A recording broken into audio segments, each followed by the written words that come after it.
All right, welcome to the February 1st special meeting of the Issaquah Environmental Board. I'm Jamie Finch and I'll be your chair tonight. Due to the hybrid nature of this meeting, we will have some members attending in person and others by computer or phone. For meeting attendees attending remotely, please state your name each time before speaking. Mute your microphone when not speaking. And then anyone that is in person, as we usually do, please do flip your name tag if you have the desire to speak. On key topics, we'll be summarizing agreement around and recommendations at the end of each topic. And then if there's any comments for my summary, please do hop in. I think from there, we can probably go into attendance of the board. So Stacey, you can take us through that, that'd be great. Okay, great. Tommy Anderson. Here. Mathangi Ramanathan has an excused absence. Nancy Davidson. Here. Jamie Finch. Here. Cameron Fisher. Here. Rishi Hazra. Here. Dan Hintz. Here. Laura LaFaco was planning to join remote, so I'll keep an eye out for her. Ashwin Manaharan. Here. Don McWilliams. Here. Ann Newcomb. Here. And Janet Wall. Here. Right. Thank you very much. And then I think next we have up the approval of the minutes. Do I have any comments on the minutes from January 11th? Hearing none, they're approved as presented. Next, we'll move into public comment. Before we do, just provide some guidelines for public comment. If someone is providing comment remotely, please press *3 or look for the hand icon. Obviously, we think public comments are an important part of the public process. We take them seriously and factor them into the decisions we make. Please do limit any comments to 5 minutes. And if you're joining remotely, mute when you are done. I think with that, Stacey, do you want to take us through public comments? I know we have Connie and anyone indicated a desire to speak. No, we don't have any members of the public on. I'll just note, Steve Herrera did send several written comments to PPC and CC'd the Environmental Board January 12th, 19th, 26th. Had a number of feedback items, goals, policy changes, desired outcomes, definitions, and some specific recommendations around certain chapters such as forested, hillside. So you should have those in your email. Those are the only written comments we've received. All right. Move to Connie. Would like to your initial comment? You can come to the front, sorry. Okay. The podium. There is no space anymore. You have to wait. This is, my name's Connie Marsh. I live on Squawk, and you've heard me a lot lately. So I oddly just came from the Equity Board, which I don't usually do. And they were reviewing something called the Public Engagement Toolkit, which is what a series of question and answers that they go through as public projects are put through the community. And it is going out for review, but the only place it's going is the Equity Board. And so I've spent the last 10 years trying to figure out how they use this public toolkit. And I really think it needs a major review, because as we go through all of these projects and we try to figure out where and when the critical areas are going to be addressed, especially road projects, parks projects, that is the precursor information that you get to when those projects come into the code. And so by the time they get to the code, they're pretty gelled. And so I just wanted to bring up that process is being examined at this point in time, and oddly is disconnected with the code process for capital improvements that we have in our draft code that requires them to keep all the names of the people who have been to the meetings. That's nowhere in the toolkit. So I just, the environmental board has touch points on many road projects, but only in theory, and many parks projects, but only in policy, because you aren't project people. But I think you can review processes if you decide to ask to review processes. And I think this is one to ask for. Thank you. Thank you, Connie. I think that wraps up public comment. So that will take us into our agenda items. The first one being the environmental board recommendation memo on Title 18 complete draft. Stacey, should I read through the comments that we received from Tisha first, or do you want to go through the document, do that, and then before we start the review, go through that? Well, let's see, I can share the proposed document we were planning to go through and process, and then maybe reading the. Okay, because I think will we right after the review, will we give, is that when we plan to do Connie's comments? That probably, yeah. Okay, because then maybe I'll do the additional context on just how we're gonna work through the process after that. Okay. So I think then Stacey can probably take it. Okay. Let's see, this is being very slow, hopefully it will. So our plan tonight, I think the overall goal was to try and reach consensus on a memo to city council with recommendations on Title 18 complete draft. Goal is to reach consensus. We can talk about when there aren't recommendations in here that we have consensus, or there are mixed views of the environmental board, how we want to address those. So we were thinking tonight we would just walk through section by section, make sure folks understand the recommendation. And then just today, CPD went through and provided some responses, clarification. So that is the version that I have that I was going to walk through. And I'm hoping that with CPD's input, it'll help us either decide to keep the recommendation, to revise it, or maybe it's not necessary because they're planning to address it. Or we decide that the recommendation isn't needed anymore because we received the clarification we needed. So I can take live edits. I have a keyboard we can pass around if folks wanna, if it's easier for you all to type. If you're on the WebEx, you can send revisions via the chat. So whatever is the easiest way for any revisions to be made, open to that process. So. And so Stacey, you envision us going through this right now and going section by section, making comments and addressing them all at once? Yes, section by section. Then I may read through what Tisha has helped us create and just around process so that we're all clear on, like, as opposed to in the past when we've done kind of parliamentary process where we have amendments and that formal motion process throughout the updates here, we thought it might help to smooth the discussion out a bit if that we save that for the end of the process. So I'm just going to read through the language that was prepared by Tisha around that. Tonight, we will be making a recommendation on the Title 18 complete draft. We will be doing this by approving a recommendation memo with our comments and suggestions as a board. A draft was included in the agenda packet. There will be a motion and vote on the recommendation letter at the end of this item. Board members should wait to make comments in the overall recommendation until the motion is made to approve the letter. First, before that point, we will be making any edits to the letter. To help streamline this process, we will not be making formal motions on edits. If you have a proposed edit, please indicate you'd like to speak and then offer your proposed change. Staff will work to show the suggested wording on the screen. I will then ask if there are any suggested changes on the proposed wording. If so, we will talk through the proposed edits one by one.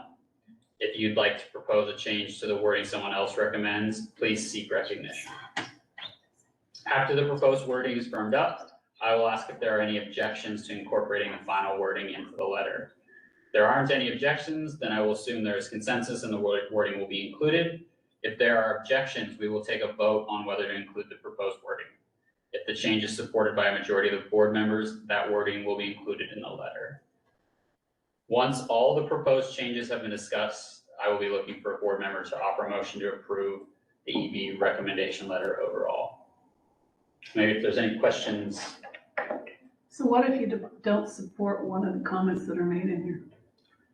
So similar to if we were running a standard parliamentary process, we would take it to a vote at the end of the day, and that's basically what this is doing. So do we discuss it initially as we're going item by item, or do we do it when a motion is made to approve the letter and then we start making amendments to eliminate certain comments? So the idea was to make those as we go through, so any edits that we would like to make to the letter, we're going through this initial process of line by line edits before we get to the actual motion process. Thank you. Yeah, Yeah, Stacy. just to share, I discussed with Tisha, because in the past, our letters have been the representation of individual board member comments, because we did not have time to come together and come to consensus. Her opinion was that the letter would be much stronger if it is by consensus or reflects the majority of the board. We did talk about, we could mention that some board members make this recommendation, but she thought it'd be much stronger if it's the full consensus of the board. We can determine otherwise if needed, if there's disagreement on sections. Any other questions on process? Does look like Laura joined, by the way. Oh, good, great. Thanks. Hi, everyone. Hi. Can I test your audio? Can you say hello, Laura, just to check your audio? Oh, yeah, sorry, did that not come through? Yes. All right, and then I think now we'll start going down, assuming there's no other questions on process, we'll just start going down through this document. And then if you have comments on any of these sections as we go, please, as you would normally indicate your desire to speak. And then will you, Stacy, just be like paragraph by paragraph? Is that how you're thinking about this? Okay. I think so. Open to suggestions, but that's. No, I think that makes sense. And Laura and Ann, just please jump in. I'm having to work off one screen. So feel free to unmute yourselves and just jump in. First item, actually just had a question. We've included line numbers just to make it easier for folks that want to make revisions. A formatting question of the letter, do we want to number our recommendations or just keep the structure of the letter as it was presented?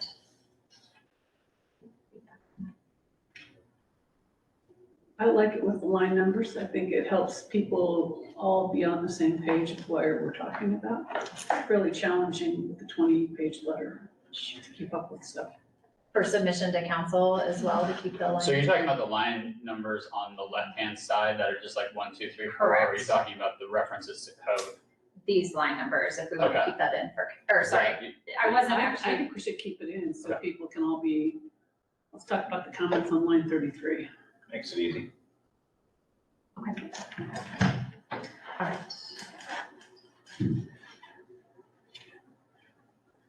Okay. You? But Stacy, Yes. can I offer a suggestion to go with this? Yes. Perhaps in the intro to it, you might want to explain to council that the line numbers are there merely to help us stay for discussion purposes or whatever. Does that make sense? Mhm. So that people understand there's no real reason for it. Yes.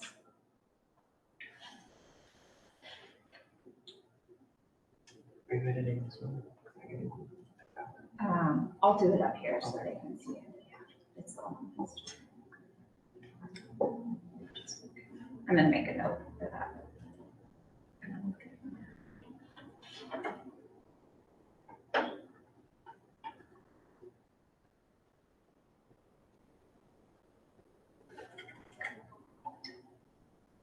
Okay, great.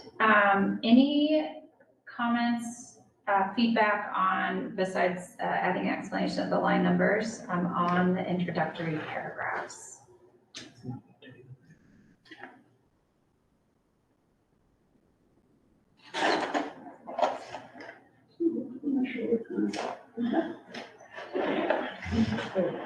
Yes, because I cannot read that. I know you can.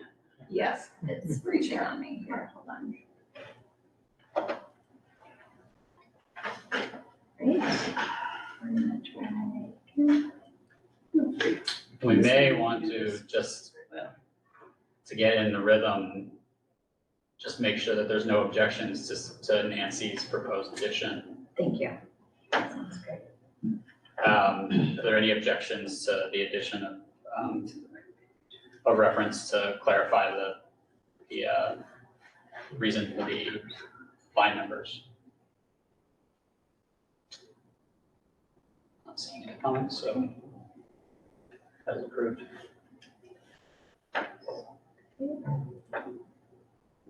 All right. Any revisions to the introductory paragraphs? Are we good to proceed? Okay.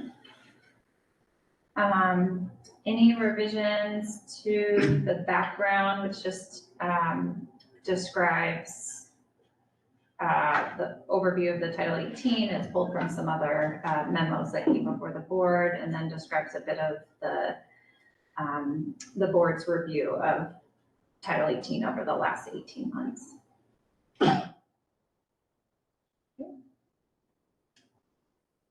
All right, moving into what I framed as kind of general overall comments. That is how they were framed by the board members that submitted them. We can go one by one.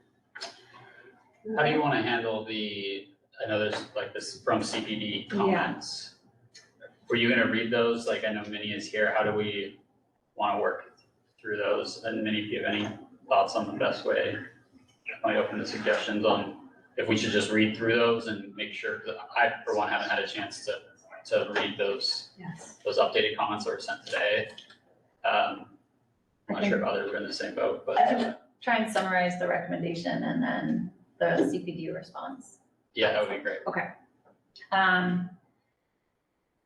So the second one here, there was concern about organization, lack of clarity of the critical areas section and potential for loopholes. In particular, some of the areas were called out, such as the FWHCAs, creeks, and those subject to SMP. The response from CPD was that SMP adopts the updated critical area code as an appendix.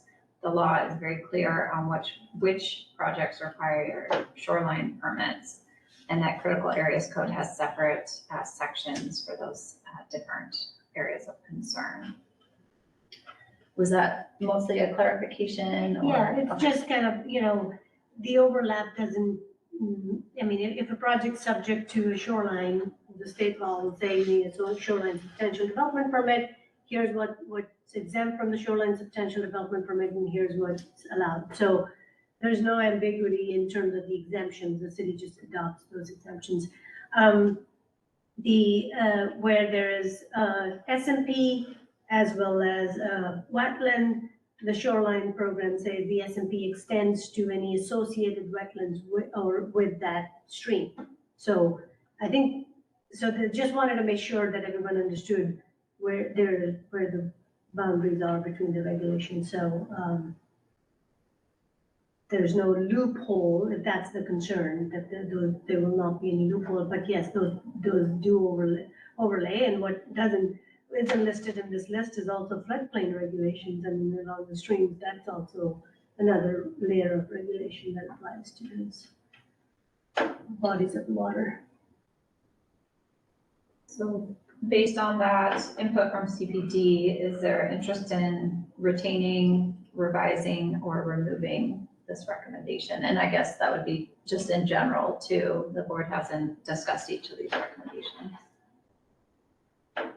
I'd like to see the comment remain in. I think the potential is still there. Okay. Good.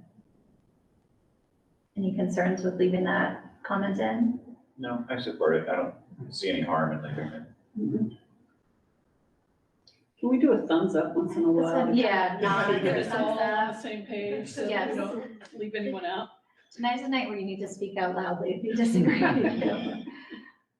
Okay, general nods around the table for leaving that one in. All right.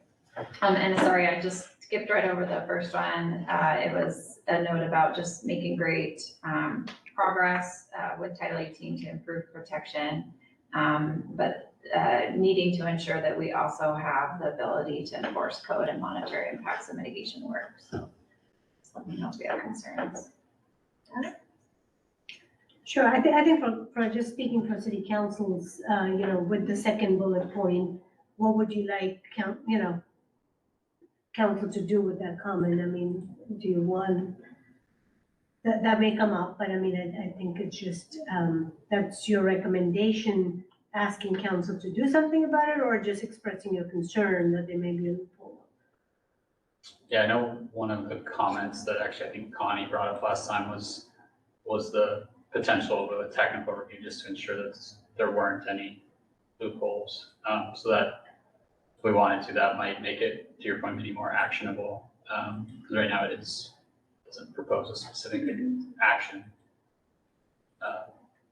So that's one idea. I don't know what. Yeah, I mean, it doesn't matter to me, you can leave it in, what does it mean? It's still, that question still remains, but is there a recommendation to fix it or do something about it? That would be a useful way to think about these things as you go through the list.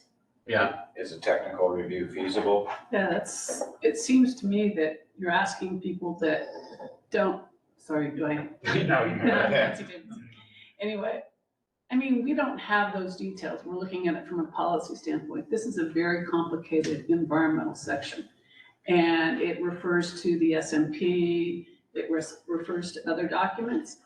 We don't have the wherewithal to compare these to make sure we're not creating a loophole. All we're saying is that someone needs to do the assessment to make sure they're not there. And we're not the right body to do that. Sure, and we, from the technical side, are telling you that these are things that this applies, they all kind of work with each other. So, but I think the concern still remains for you all that there's potential for loophole, which is fine. I mean, you can leave that comment in, it just, it won't result in any changes per se, right? Well, Yeah. perhaps if you would like us to make a recommendation, we could recommend to council that they hire someone independently to review this to make sure there are no loopholes in the code in the critical areas. I mean, if you think that we need to make a stronger recommendation, perhaps that's what we should be recommending to council. I mean, that's your call, whatever this is your recommendation to Right. council, so I don't want to speak for what you want to recommend. I think our job is to give you the technical information, so you have the information to make an informed recommendation.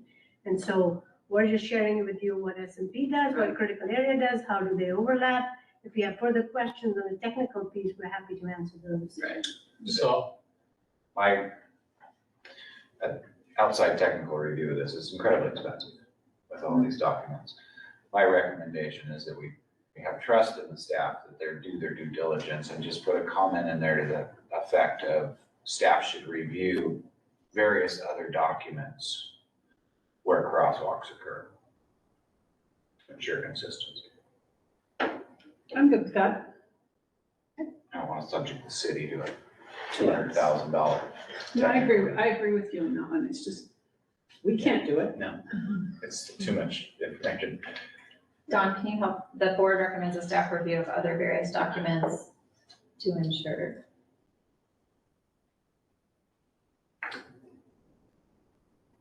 Line 56. I'm on an iPad and it doesn't do that.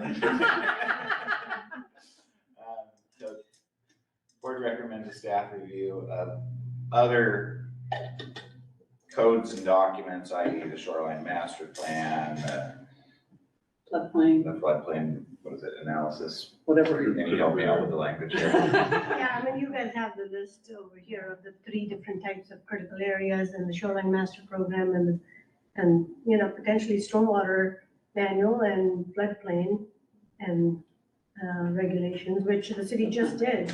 I mean, they went through that whole, but we've coordinated all that. But I think what you want to say is that interplay of different rules and regulations is taken into account. As the document lives over time. So as these development permits come in, Yeah. just keeping in mind the whole spectrum of documents that exist out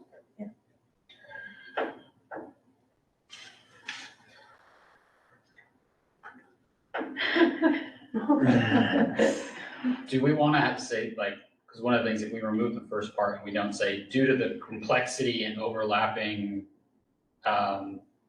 jurisdictions, overlapping critical areas that could impact a single site, what's the context that we want to provide there or do we want to just keep it as that we recommend a staff review? Is there any kind of the reasoning behind it that you think would I think help it's in clarify the there. purpose? I think it's in there. Title 18 makes it difficult to comply. Okay. I think that first sentence spells it out. I think you can get rid Oh, of so you're thinking we keep the whole first part and then Keep the the first addition. sentence? Okay, Addition, sorry, I yeah. didn't know what was going on there. Concern and then recommendation. You could lose the second sentence if you wanted to cut some wording.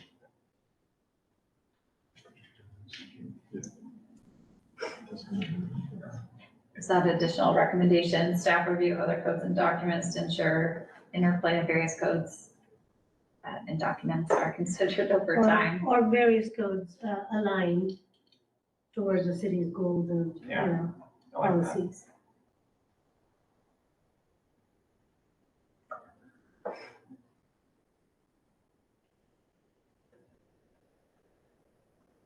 Goals.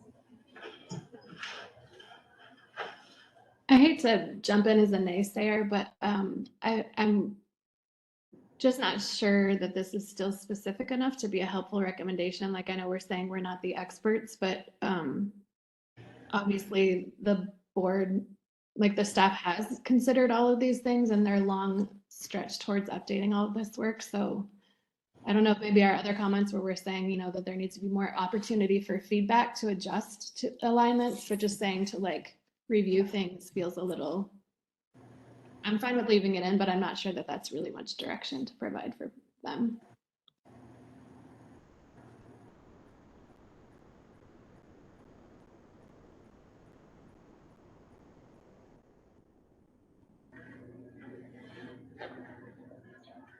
Do we have any other comments on this section? Proposed additions or changes? I think maybe this was mentioned, but like the line 55 to 56, maybe we could cut that and put that in into the third sentence, just short, so it's a little shorter, since that's kind of, I guess, aligning with the review of other codes and documents. I think that falls under that.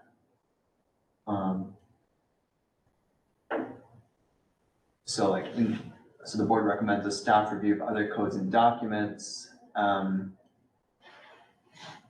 And then, yeah, such as those covered under FWHCA's, creeks, and those subject to SMP. Yeah, right in there. We may want to add, because I think there was wasn't there a couple others? Floodplain. Mhm. Regulations. Stormwater, yeah. I think she got the stormwater.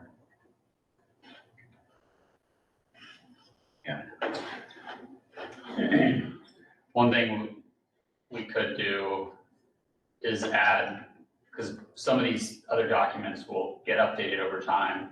So one thing we haven't specifically called out is as there's updates to other pieces of code, that it gets reviewed against everything that's included already in this Title 18 update. That might make it a little more actionable as well.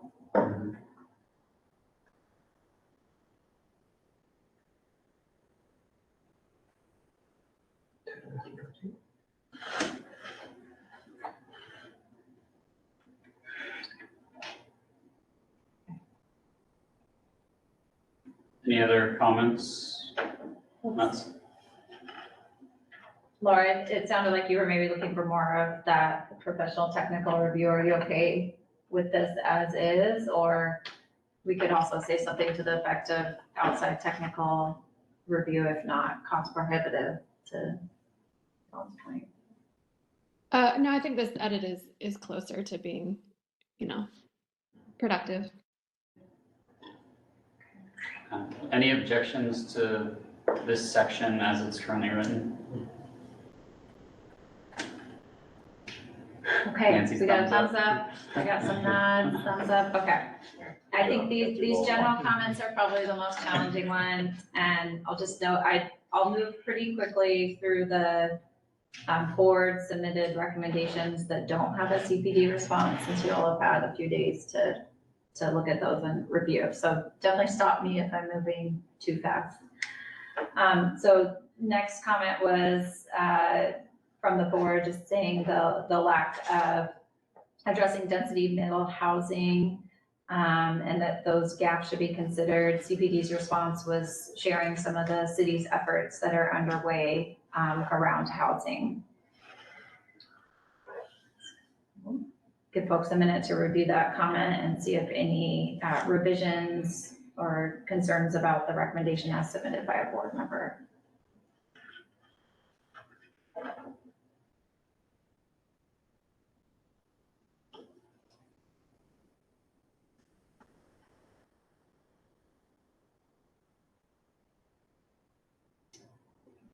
Any revisions that folks want to make to the board recommendation here with, given the additional information from CPD or based on your review? I have a quick question if that's okay. So the other near-term code updates, is that referring just to Title 18? Feedback on the last bullet. Right here. 65. I would defer to the individual that submitted this comment. That was me. I think the primary focus was Title 18. I don't know if there's other, I don't know our code well enough to know if there's other things that could come into play. I would guess there might be. So that was kind of a catch-all. Yeah, in that case, I was thinking maybe, was there like a particular rationale for like giving that or option? Or because I feel like the recommendation should be for like as soon as possible. When Yeah, I mean, one thing, just reading what I wrote, I think consider is a pretty weak word. I would look at, and it sounds like there's already work in progress, so maybe we could say something along, continue to prioritize filling these gaps in a code update or other near term. Yeah, I think, and that would be good, maybe. Yeah. Mhm. Filling these gaps.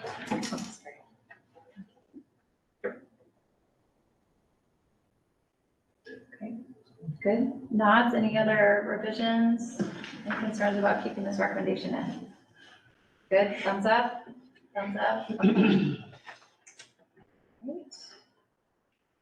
Okay, then we had two other comments here about staffing in place, particularly around the tree preservation, code enforcement, and then having a system in place for reporting violations of the code. Any revisions or concerns about leaving in those recommendations? Thumbs up, nods, great. Okay, next item here, getting into definitions. There was a comment around clarification of base flood and how that's determined. CPD had a response around the flood hazard code that discusses how applications are reviewed. And that essentially we would want to refer to that code and not necessary to repeat that definition here. Is that correct? Mhm. Paraphrasing. Emily Appleton, our engineering manager, is also online if there's more discussion on this topic.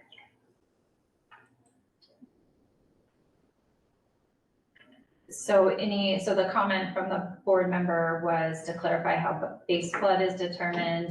CPD has said that is done in other codes.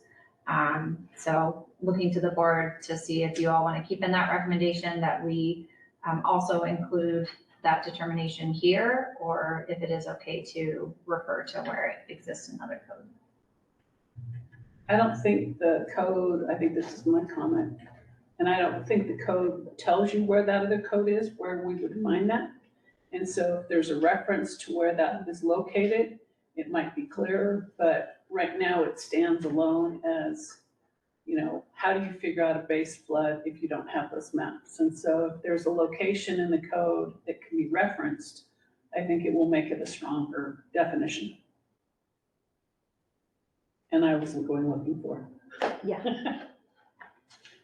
If I add something, Please such include, as- you know, we recommend including the reference for how that base flood is determined elsewhere in the code.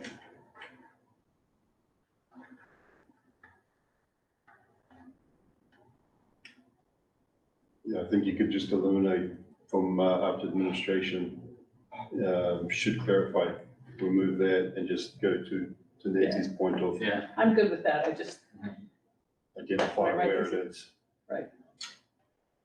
So remove all this highlighted section for base flood administration should should clarify. reference, it should be Should should reference, reference.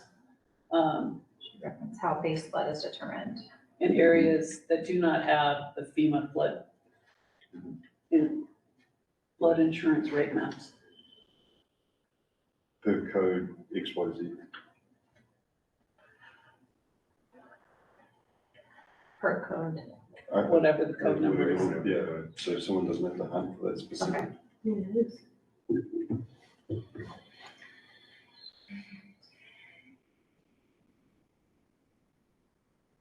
Got this right.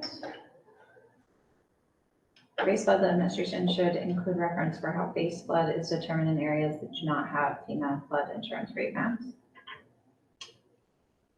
The code reference, it should be the code reference. It's probably in code somewhere,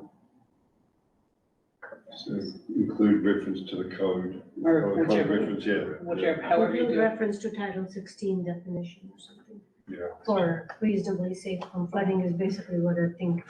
Relevant code. We'll let you guys figure that one Yeah. out. I mean, honestly, I don't know why we're repeating flood stuff in Title 18. It should all be in Title 16. So one option may be to just take it out if it's not needed here.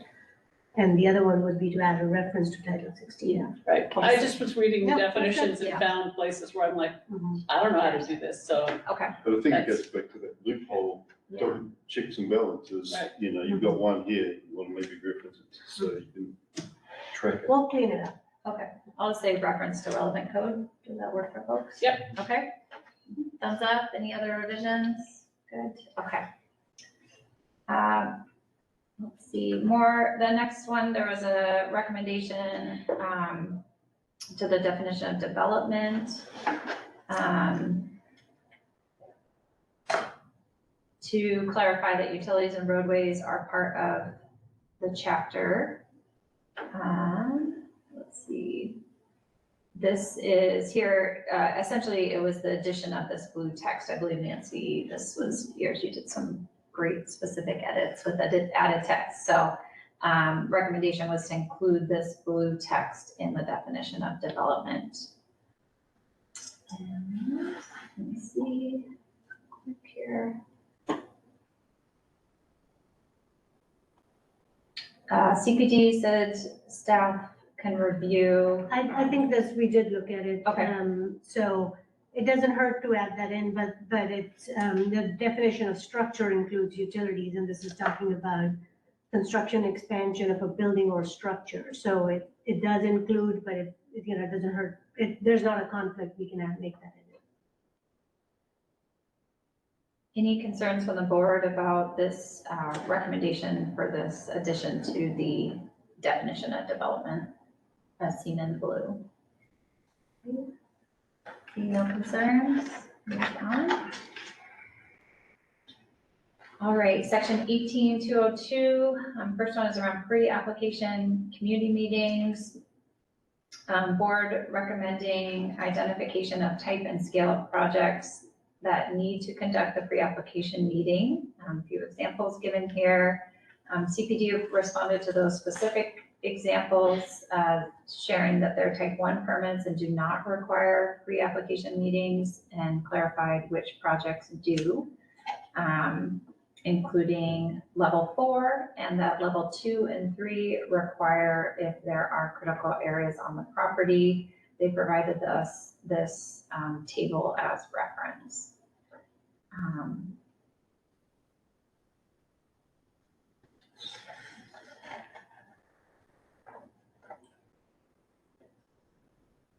Okay. So I wanted to see the language here in black is the recommendation. If we want to make any revision based on CPD's response here, do we want them to add examples if we don't feel like those were sufficient enough to understand when review is needed, or any other kind of clarification? Minnie, can you remind us where like the levels get defined? Yeah, so, it's the process, who's the decision, there's another table that talks about who's the decision maker, which ones require notice, which ones require a public hearing before a decision is made. So there's a similar table that defines what the process for level 1, 2, and 3. But the basic difference is level 1 is your building permits and things like that, but we don't send a public notice out to the, usually the most straightforward administrative decisions. Level 2 requires a public notice. It's an administrative, the director makes the decision. Level 3 is hearing examiner, which notice is required. There's a public hearing, staff makes a recommendation, hearing examiner writes the findings and conclusion, and then makes a decision. And then level 4 is the development commission. They participated in some of the Title 18 updates, but they are members of the community appointed to the board. So but it's a public hearing process and notice. And then the last one is level 5, which is city council. But we do define it in the process, who's appealed to, when the public notice, there's a separate table in the code. And all that's in Title 18. Who made this comment? I'm not understanding where you're coming from here. Okay, I read this from top to bottom, and I didn't go to that reference that's in the code that tells you who needs it and where, so I was reading along and going, who's gonna need to have these meetings, and didn't realize it was defined later on in the document. And so there's only 800 pages. There's a very honest comment about this, which is, it was not clear to me, if you read this from top to bottom, which I did, the sections I read, where this was and how you'd know if you needed to have one or not. Okay, so based on that, I would suggest starting in the second sentence, it reads something along the lines of, however, the board recommends the administration identify reference to what types and scale of projects are expected. You don't need the however, just the board recommend. Does that That's fine. work? I mean, a lot of this stuff will be handled during the implementation phase, when we'll have handouts and things like that for people to know what the process is. That goes back to Nancy's original comment of, it's an 800-page document, and there are loopholes, as we're finding out. And I mean- it's all in there, but it's hard to chase it around. Sure. Especially as a citizen trying to read it, it was very challenging to follow all those, sorry, Minnie. But, No, you should try reading our existing code. Trying to be compared. Yeah, no, it seemed like this was more of a question, so we just wanted you to have a response to it, so, kind of comment. Right, good with adding recommendation that we add the reference in, so folks can cross-reference. So the other thing the other way you could approach this is saying something along the lines of the city, we suggest that the city provide whether it's in the code or also probably in additional resources for the public to ensure that they're able to easily understand the applicability of these different reviews for different types of projects. I don't know, Nancy, for the as is, or if it. Okay, well then, Well, I have a comment about that. So I was a test case, let's suppose a particular development converting a carport to a garage, and let's work through that process using the new code and see how that works. Now, there was a companion document, and Connie can maybe speak to this too, but there was a companion document, a questionnaire that the homeowner was expected to fill out that would then guide you through things. And it could have been helpful, but it was even more confusing in that it used a lot of terms that weren't defined there. They didn't tell me where they were defined, and it became a real quagmire to actually get the answers that I needed there. But I think that the idea of having a document like that that guides an applicant through the maze is a good one, and effort should be put in that. And I don't know, I mean, that's a different document than this, so I don't know whether that's open for our review here or whatever, but anyway, I do recommend that those kinds of guidance documents be part of the process overall, and they can help these issues that we've just been talking about. Oh, well, that thing is defined on page 797 and we haven't got there yet. Well, that's where a guiding document that leads an applicant into it can help. So I don't know that it's within the scope of our review here to make suggestions about things like that, but it would be a good thing to have sister documents that guide applicants through the process for their particular flavor of project.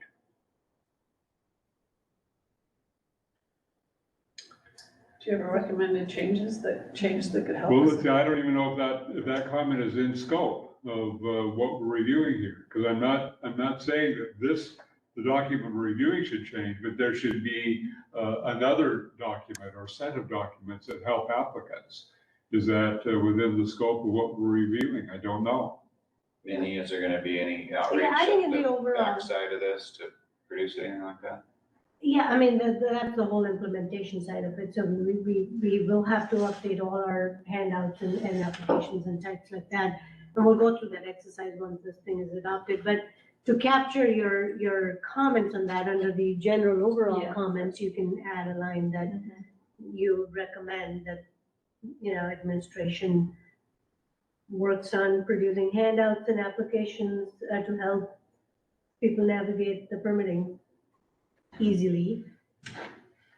You could also call out for common projects completed by homeowners or something, if that's the We're gonna target. focus on first. If that, I don't know if that is your focus, but that might be a way to Well, focus it a that little more on.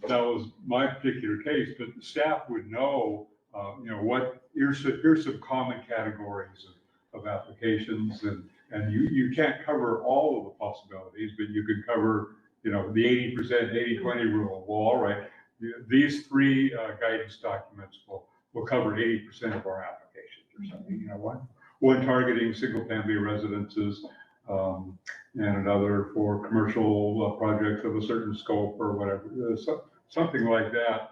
I I think think that the one there's- change, Stacy, that I might suggest is common versus instead of various. And Tom, that sounds like something that would be a general comment, which is that, the board recommends that staff prepare documents to aid, and I know you're planning on doing this, to aid in the implementation of projects utilizing the new code when it is adopted or something like that. Just so that, to address your concerns, which is how do you use this code?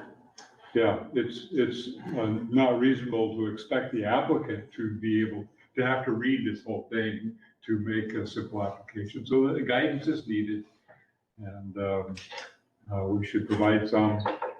It will save city staff time and everyone time, I think, kind of provide some guidance. Can we add that as a general comment? Yep, Yep, so it we've is. got a draft up here. Board recommends staff develop guiding documents to support applicants through the process for common project types to aid in the implementation of the updated code. I'm good. Good, Good. well said. It was Thank you. what you all said.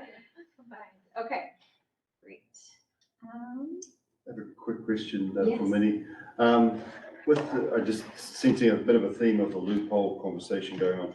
When you finalize Title 18 and you're obviously publishing it online, so you can access it, will you have hyperlinks embedded? We're kind of thinking of the code to go there. So if Tom's reviewing something for his deck or somewhere, whatever it might, do you embed hyperlinks on that, or how does that form? The way the code will look isn't just gonna be this flat Sure. document.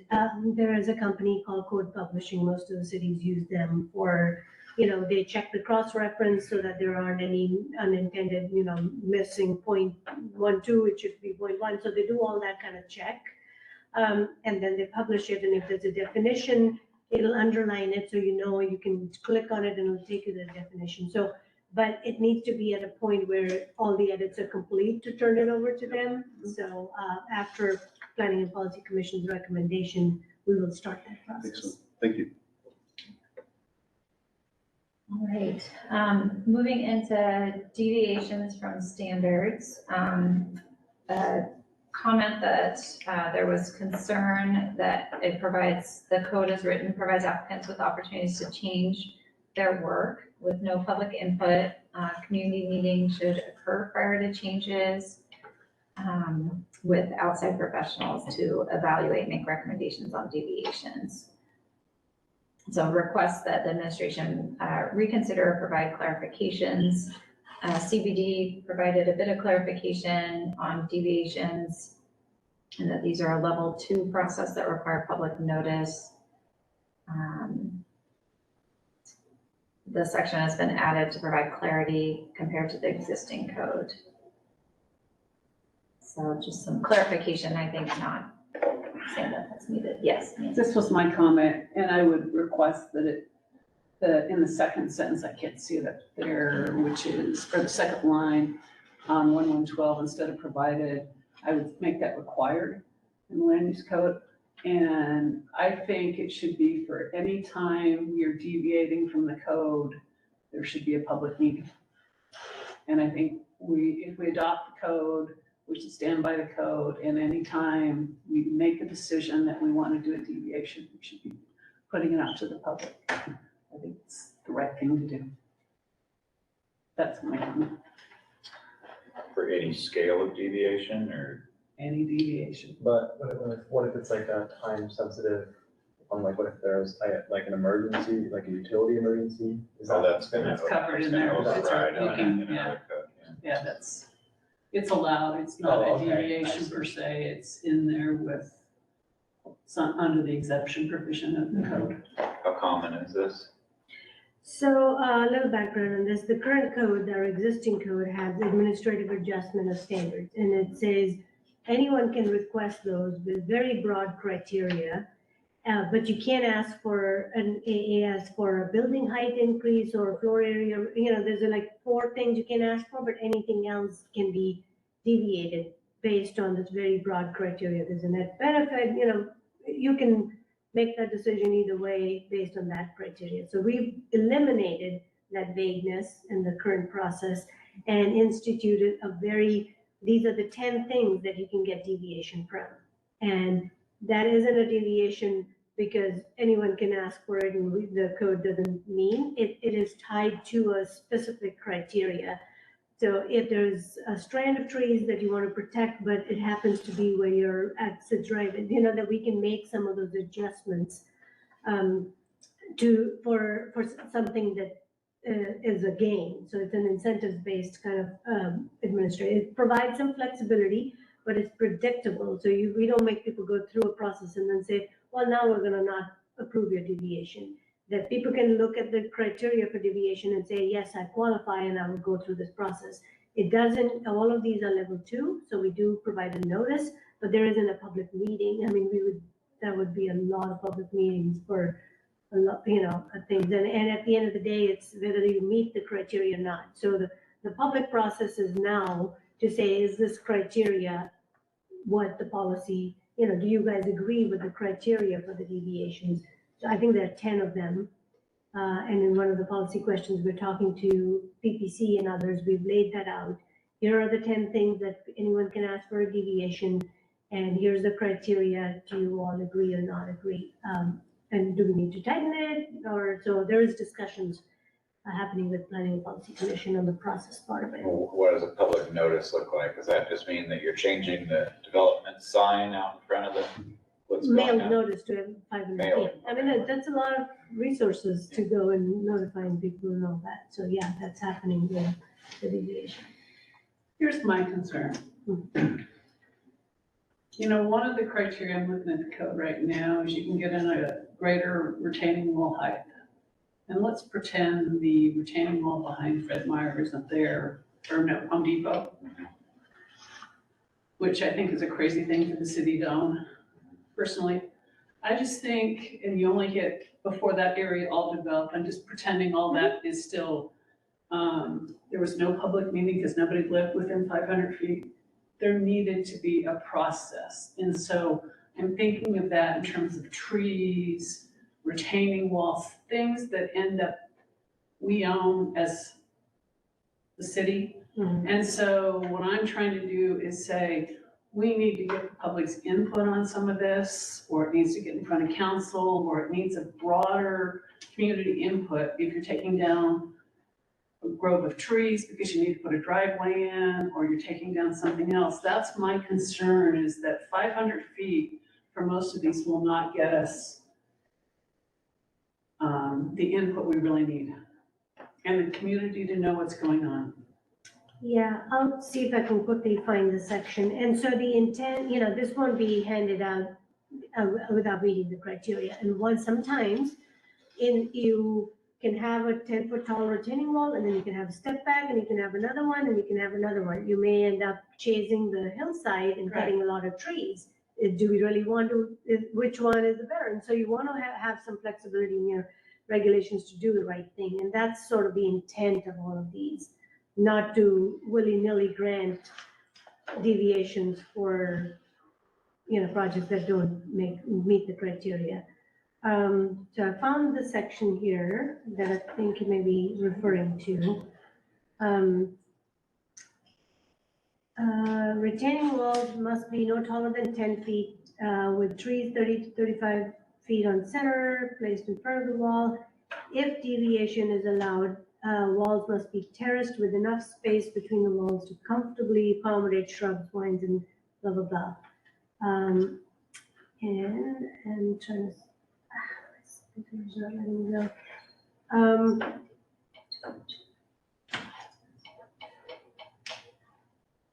I guess my comment Approval to criteria, yeah, sorry. it's just, we need more public input if we're deviating from what we have in the code.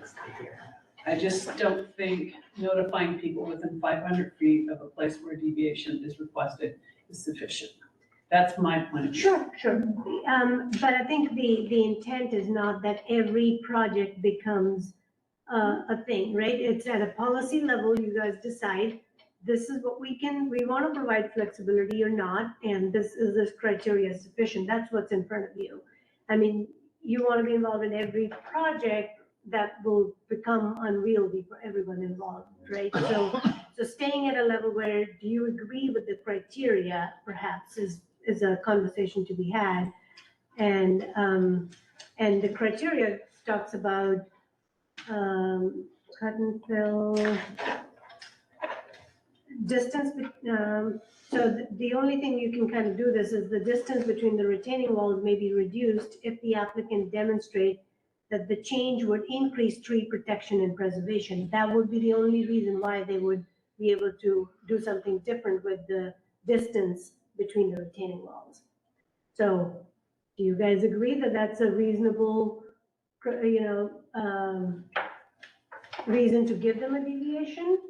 Or even for something like that, we want people to go to a public meeting because they're ending up doing this because they're trying to save the trees? Nancy, is there any scale or way that you can think of that you could, because like there's gonna be deviations, there's some deviations that matter, some that don't. Is there any way to, and this probably gets to your criteria, I have no idea what that might be. Is there any way to look at the criteria to identify deviations that would be of public concern? And that, I don't think we're gonna figure that out here, but that might be a way to phrase this that we recommend that there be a separate class of deviations that might be moved to a level 3 or whatever it might be. Which is, so as a due process, this is just the very specific things with very specific criteria. This isn't anyone can ask for anything kind of a deviation. Beyond that, if it is a hardship that you can't do anything with your property kind of a situation unless you apply for a variance, that is a public process, and that is a due process we have to give to property owners to go through a process and make their case to the hearing examiner. It is a public meeting, but these are very small things and very specific things for criteria. But it's your call. I mean, you can leave it in there, but I just wanted to make sure everyone had the context of what has changed from the existing code, what is in this proposed draft, as far as deviations go. I have some suggestion for you, Nancy. So where it says, find your line here. Line 112 at the end there, where it starts with a community meeting should occur prior to any changes, I would suggest that it read something along the lines of public notification and comment period should occur. So it gives a short time frame for the public to comment back to the reviewers to say, we oppose this. So my take on it is, my suggestion to you would be, it would be great if there was some place on the city's website that we, not only did you do your 500 feet, but a deviation has been requested for this parcel. According to this, please provide us input by such and such date. And then a decision's made. I mean, it's just trying to get it so that the public becomes a more transparent process. I'm looking for more transparency and an opportunity, so we're not surprised when we see trees coming down that we didn't think were coming down or something like that. So this gives it to a decision maker is what it's called. Don't know what level that decision maker is, but it's given to the code says decision maker. And so what I'm trying to do is at least they can provide input or perhaps talk to someone and get more input into that. If you just get the 500 feet, you're gonna miss a lot of people that care about things in this community. That, I don't know how to write that, but it's I mean, it's just trying to posted, get more yeah. transparency. No, I think one of the things is that it gets posted on the website. So the public note, whenever a public notice is triggered, the procedures do require to be posted on the website, mailed, no posted site and all that. So, yeah. Would you be able to put into perspective, like how many, as level 2 deviations from standards happen? So this is new in the code. It used to be Okay. administrative adjustment of standards and, you know, those were, I couldn't give you a number, but anyone could ask for those. But it's a different thing now because it's very specific things you can ask for. That was more broad. I want to put up a sign here, you know, we probably had a handful of sign AASs or, you know, there wasn't a limit on what all anyone could ask for. They could ask for anything and there was flexibility built into it. Now I hear you. I mean, it's a trust and transparency issue. You know, what is being deviated? We put the code, we go through this effort and now we then going to turn around and just hand out deviations like candy, but they will not, I mean, there's only for those 9 or 10 things, and they're only if they meet the criteria. In the case of retaining walls, are they protecting trees? Yes or no, then you get it. So it sounds like Nancy suggesting that maybe the public notification becomes something like posting on the website. Is a Yeah, I just think mechanism it for needs, yeah, it may not have to be a meeting, but I just think it needs enough transparency because, you know, I look at the criteria you can put in there, it's fairly loose. The criteria for getting the thresholds you have to jump through to get that. The requested deviation is consistent with the relevant purpose statement and criteria from which the deviation is sought. So then there's a general criteria that you have to Right. meet. Then for each type of those deviations, there's a specific criteria in that chapter yeah. that you have to meet. So it's two parts. 2 pieces. Laura, do you have a comment? Yeah, something that stuck out to me as I've been looking at all of the different things, and I think it applies here, is that we have, you know, we spent so much time on the climate action plan, and part of that was that dashboard. And I think that brings transparency to the impact of things. So if we could, I think if we could find a way to show the climate impact of developments and any, especially when there are deviations, you know, showing how that directly impacts our goals is a nice, simple visual you can put on a public notice. It's something you can, we can measure ourselves back to. So I think we should see the code as an opportunity to match those two, because that's where we're making decisions, you know, to the, and is it measuring back to the map that we set out for ourselves with the climate plan. Is that something that could be added to the climate dashboard? I'm thinking if You even need to add it. It's, I mean, I'm looking at it right now. You can talk about what is the building and energy use just to create the effort, and that would it reduce or increase energy use overall, transportation use, just look at those categories and say like, what's the general impact? Simply put. Yeah, I'm also thinking of the natural environment checklist that we have, that's more on that project by project level, that we can include better relation to the ICAP. I mean, that was very much along the lines of what I was thinking about, is that I think it would be helpful for the board at the end, like thinking about the end of the year summaries we're receiving, is the deviations from those 10 categories, like account and how, but I think I do want to make sure that we have a lot to get through, so I want to make sure we don't get too sidetracked on this one. I mean, I heard from Nancy that a place that this is posted on the website, and I'm just curious if we could figure out exactly how that looks, and that might tie in what Laura's saying as well, if that satisfies, because if so, I would hope, well, obviously get everyone's feedback, but I think we might need to be on this one. It sounds like there's still, folks aren't fully satisfied that we want to make some recommendation here to council. So we did make a few edits with Dawn's recommendations to change it to public notification and comment period. I added a note about transparency, and then what that looks like, the specific recommendation this board could talk about as we move through the other tools that we have later this year. Okay. Those revisions work to make sure your concerns still addressed, Nancy? Yes. Okay, other board members comfortable with this one? Great.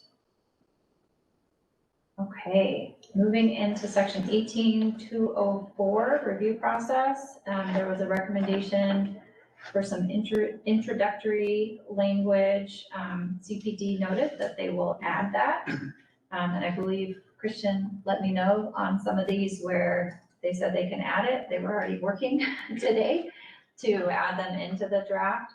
So wanted to see if we should just remove this recommendation, or if we want to retain it, since we don't have documentation that it's been made except through staff saying that they're adding it.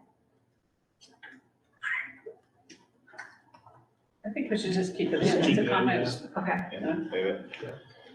Okay.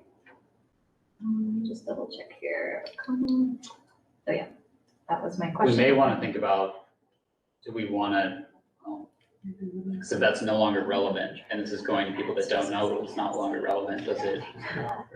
This is going to count. Yeah, so if the change in what council's seeing, note, and this has already been addressed in what council's seeing. So are you gonna change it before it goes to council? So if you've changed this one section, when it goes to council, will it We already want be to changed? be efficient, yeah, we don't want to like take this, then go back and then go back and change. So if we can fix it, we'll include it in the And recommendation. it hasn't gone to council yet, so it will go, so changes made by PPC and ourselves will be made before it gets presented to council? If we've noted here, we can make this change, we will fold it into the draft that they will look In at. that case, Take it out. take it out. Yeah. So should we take that out? Take it out. You agree to make it, good, Ryan? Okay, so I will remove this application review section. I believe that was the only comment there. Okay, next is building design. Comments around sustainable building requirements. Recommendation that we apply those requirements to all development, not just buildings over 10,000 square feet. That's referring to LEED Platinum that we're requiring as a placeholder for buildings over 10,000 square feet. Also, CPD today was working on language for residential projects that are more than 10 units would be subject to Built Green 4-star. That's being folded into the draft plan. I think the recommendation still is going a step further to recommend the green building requirement for all development. But wanted to provide that other context on what is being added.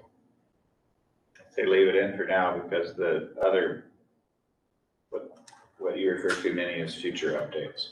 And are the future updates going to be completed by the time? So I would just leave it in. Well, but I think this is going beyond what the future updates would say. Like, this is saying literally anything that you build will need to be to, not just, because they're talking about updates to 10 units or more, but this would be 1 unit and you're subject to the sustainable building requirements. And I don't know enough about those to know. I'm a little bit worried that this might be going a little too far. I don't know the specifics to know that, but that, because I would want to understand what the potential cost increase is like that would result in for an average home, because that is a requirement. I have the same comment for the next one, where if we're talking about something that's going to add $200,000 to the cost of building every home, that's probably not a feasible outcome.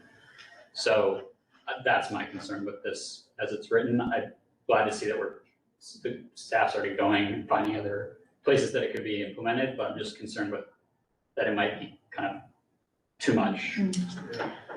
The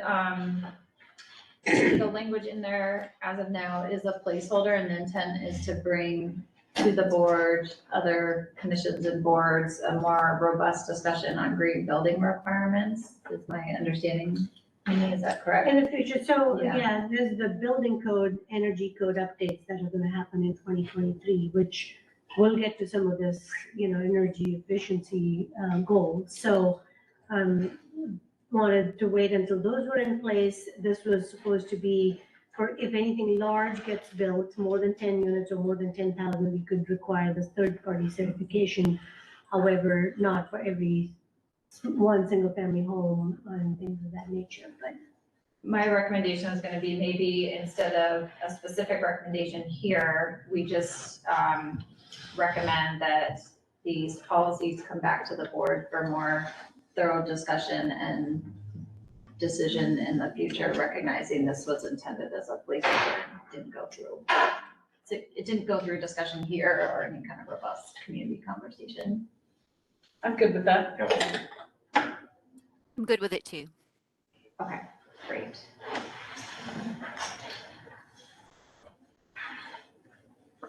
We seeing that for the first 2 bullet points in the section, or? I think Let's move, it sounds like she's just doing it for this one. yeah. Into the solar panels.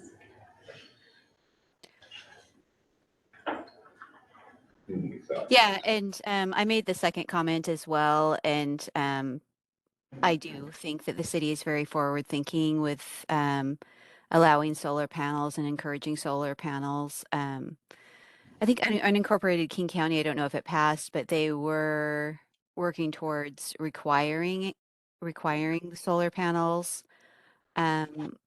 on homes where they could, where it makes sense. But I'm also very happy with the city supporting and making it so it's easy to have solar panels. Or tree canopies. Discussion. I just around- worry that the like mining footprint for solar panels is not proven enough, and that there's gonna be other paneling and energy that's gonna be, less destructive. So I hate to require it because the technology is gonna change. And, so much of our emissions is also just from insulation and stuff. So I've just seen it where you commit to one specific type, kind of like what Jamie's saying, like, I don't know what the impacts are enough to mandate it. And then we have to go back and revise the code to remove it. So I'd like it to read, the board recommends evaluating alternate energy to all new construction, rather than just solar panels. I mean, there's different technologies. Another thing we could do is just add this as an and after sustainable building requirements, because I think we're basically saying the same thing. So we could just say alternative energy, like adding it up there, and then it's just a combined comment. That's it. That works. Yeah, that'd be considered part of. Absolutely. Okay. So suggestion is to cut this point and instead, we have sustainable building requirements and alternative energy requirements should come to the board for further review and recommendation. Everyone good with that? Sounds good. And then we had 2 comments around specific rooftops, suggestion to remove wood shingles And then additional consideration for recycled rubber. For the roof shingles, CPD noted state legislation enforces new construction to reduce wildland fire risks in certain areas. And on the other one was noting, as we were just talking about, that we want to consider technology changes in the future. Also some potential concerns around toxic runoff and limitations that have been made in the code to address that. Yeah, so I made both of those comments as well, and totally agree with the recycled rubber. I should have thought about the runoff, and we want to make sure that the runoff from our roofs, if we're going to be capturing water, especially, in any case, that it doesn't pollute. So that's good. The city's comment is really good. And the one before that with the wood, so the city is. They're saying that we can have it's very forward thinking, saying that we can have green living roofs and white roof materials to reflect heat, natural recycled or reclaimed roofing materials, including but not to limit wood, recycled metals, slate, clay materials, 100% recycled roofing. So, and it goes on. And so it's really forward thinking. When I saw the wood, the only thing that I thought of was, a friend of mine who's on a 4th of July, their neighbor's house burnt down because in that neighborhood, cedar shingles were required and kids were going around shooting off bottle rockets, and one landed on a roof and burnt the house down. So that's the only problem. That is a big problem with wood. Cedar, I know cedar. We've had cedar roofs here for years, but with the more fires we're having, it is an issue. I think just development is going to weed this one out. And I mean, cedar roofing is a thing of the past. You're crazy to install it these days. It doesn't last very long. It can catch on fire. It degrades quickly. You're just not seeing it go in anymore. There's better technology out there, but I mean, how to capture that, I'm not sure. That's great. Yeah, when they say wood, I don't know what other wood they would be talking about. Wood shingles. Here's engineered hardwoods that you can use, similar to the flooring you get these days. Oh, okay. Cool. So maybe that's what they mean. Awesome. We can remove it if you'd like. Both of those comments about roofing. Is that okay with folks? Great. Thanks, Anne, for talking through those. Yeah, you bet. All right, moving into section 18.800 environmental policy. This is a request for clarification on residential development of fewer than 10 units being exempt from SEPA, and concern about kind of the mega mansion scenario. CPD response is single family dwelling is exempt from SEPA. Form and intensity chapter would regulate height, impervious surface, and setbacks. This was my comment, and I think CPD's adequately answered it. I'm happy removing it. Okay. Any other board members that want to keep in this comment or would like revisions or clarification? Good to remove? Okay, seeing that. Okay, critical areas. First is a recommendation to add a bullet point around shorelines as identified in the city's shoreline master program, ensuring Lake Sammamish shorelines are included. There was a note that this is an applicability section of critical areas. SMP is a separate document. Policies and regulations apply to the waters of Lake Sammamish, Issaquah Creek, East Fork, Issaquah Creek, and their adjacent shorelands. That was my comment. So I don't understand your response. So this subsection A is talking about this Title 18 critical areas applies to, Right. all these things. I think you were saying that we should add number 7 that says it applies to the shoreline as identified in the cities, including Lake Sammamish. So, which is the SMP document, the applicability of the SMP has its own appendix.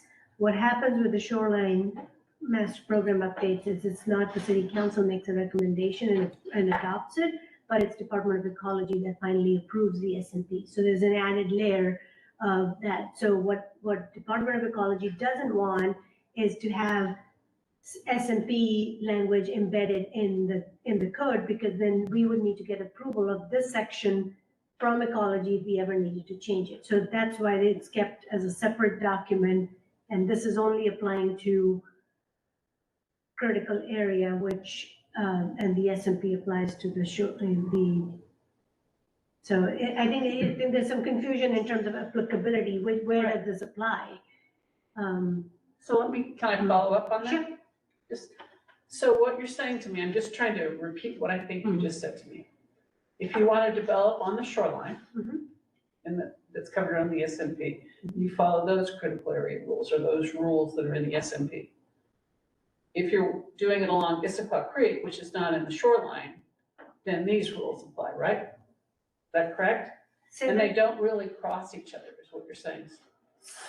They do. I mean, the critical areas code is attached as an appendix to the shoreline, so it's repeated in both places. Got it. But there are certain pieces that ecology will not approve in like the exemptions and other things, so those are taken out of the attachment in the SMP. Okay, so let me ask you a follow-up question. So the requirements for like community meetings, if you're doing something relatively big, in the, are those in the SMP, or would those be included as the appendix so that if you're on the shorelines, those are? The procedure part is entitled in that table, level 1, 2, 3, Right. and that references the shoreline permit and the variances, this and that. So I think the procedural part is there, but the substantive standards are in the SMP document. You've answered my question. I'm okay with taking it out. Okay. Any other questions, clarification needed on that one? Okay. There's a recommendation for adding City of Issaquah Mine Hazard Area Map, ensuring that's included in the list under subsection H. CPD noted that there are maps included online.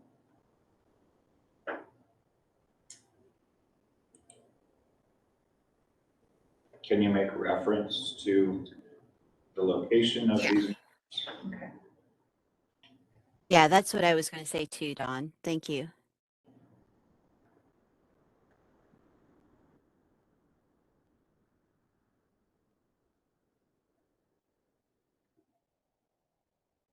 And given the fact that that chapter has specific outline of maps, this is a specific one and it's a hazard or the sensitive area that we've identified or critical area identified in here. It would be nice to know that there are maps somewhere.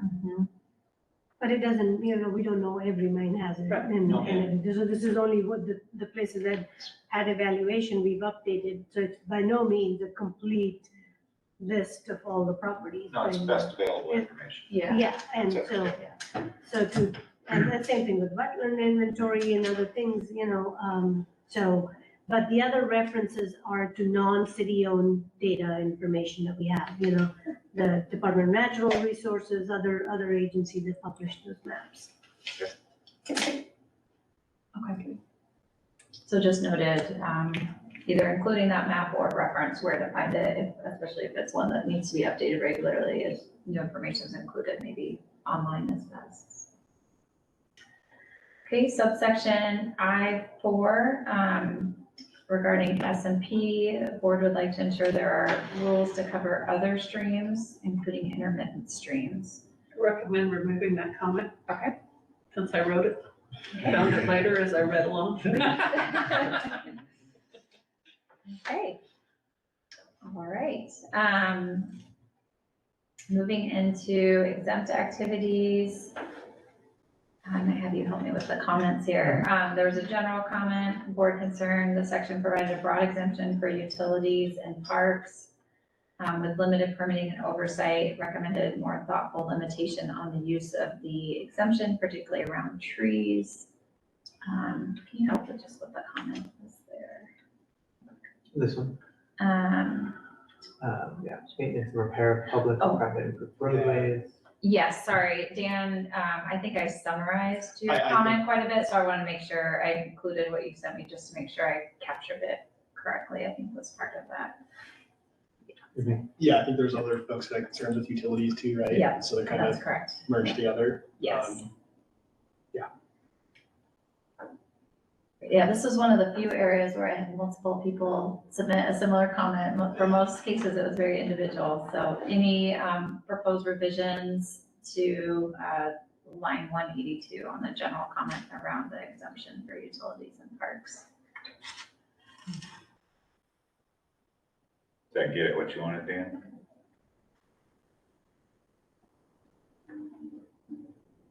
I think so. And I guess maybe, I don't know if there's more specific definitions around maintenance that I just didn't get into, but yeah, some of the tree maintenance, obviously if there's any soil disturbance going on, and then some of the stuff is more defined, makes sense, trails, improved right of ways, but, parks, private, public parks seems pretty broad. I'm not sure you would comment on the utilities part, but seems to kind of fit there too. I'll add in, I noticed in the utilities that there was an exemption for if the branches were in the way of wires, overhead wires, and that seemed pretty sort of subjective. Any tree that grows near a branch. So like talking specifically about, I don't remember, Dan, maybe you know, but like the specific term for like crowning versus diverting branches elsewhere, but some kind of approval process versus just handing over the keys that somebody can just say, we want to, the tree is in the way. Seen. So I don't know how to word it, but I kind of agree that we could use a little more. If it's electrical wires, it's subject to state law. There's nothing Issaquah can do about it.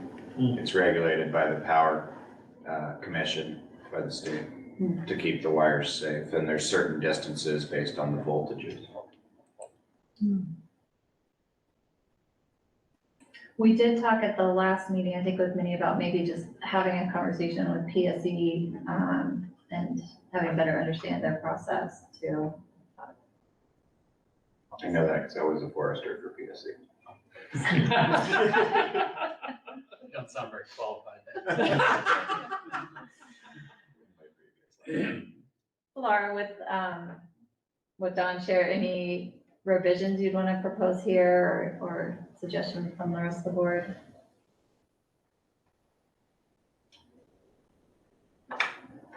Maybe just, I like the word oversight, I guess. So it's better than nothing. I have no addition that I could make. I had a similar issue with Puget Sound Energy.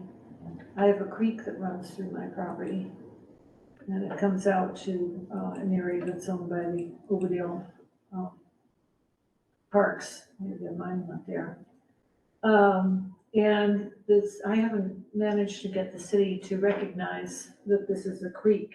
And I think Puget Sound Energy said that they had them come out and look at the water, and they allowed them to take out a tree.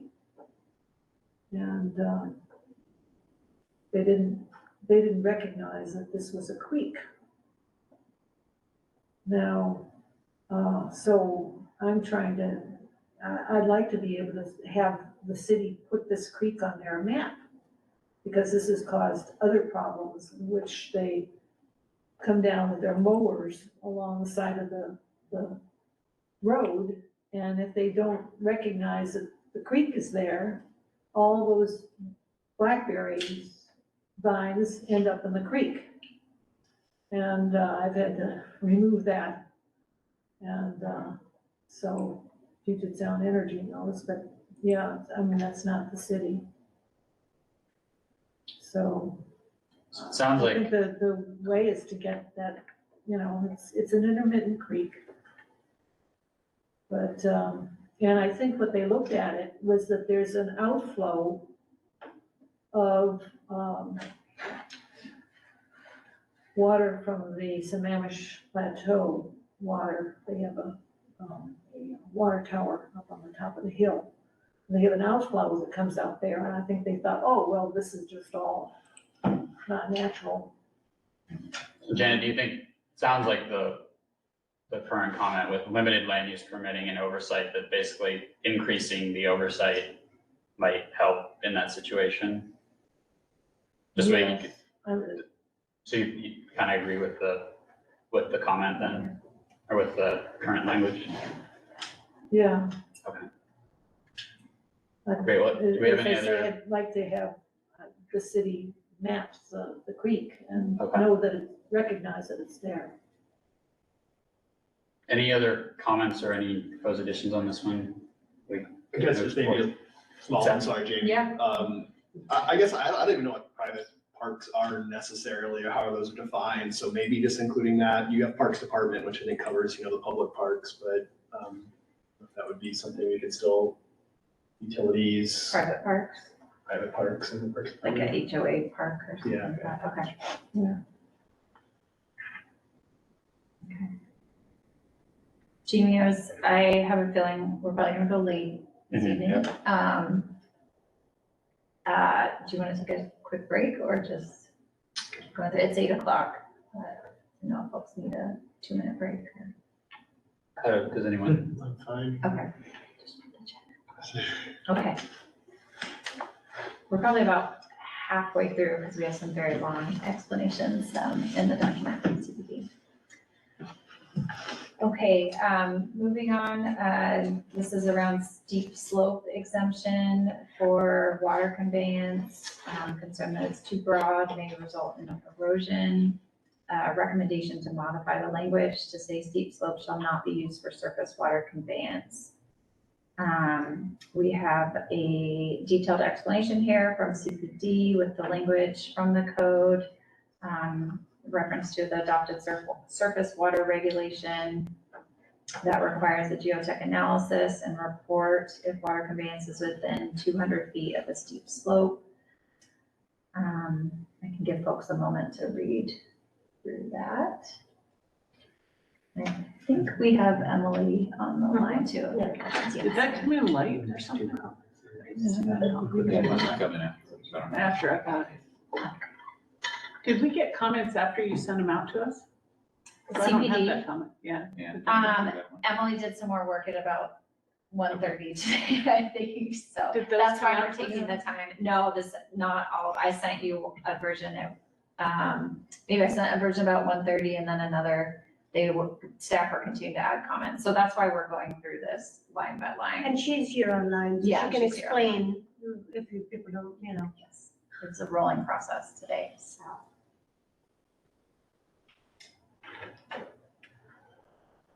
Yeah, what this basically says, again, I'm Emily Appleton, I manage the engineering group, and I had a long discussion with our stormwater expert that's on my team.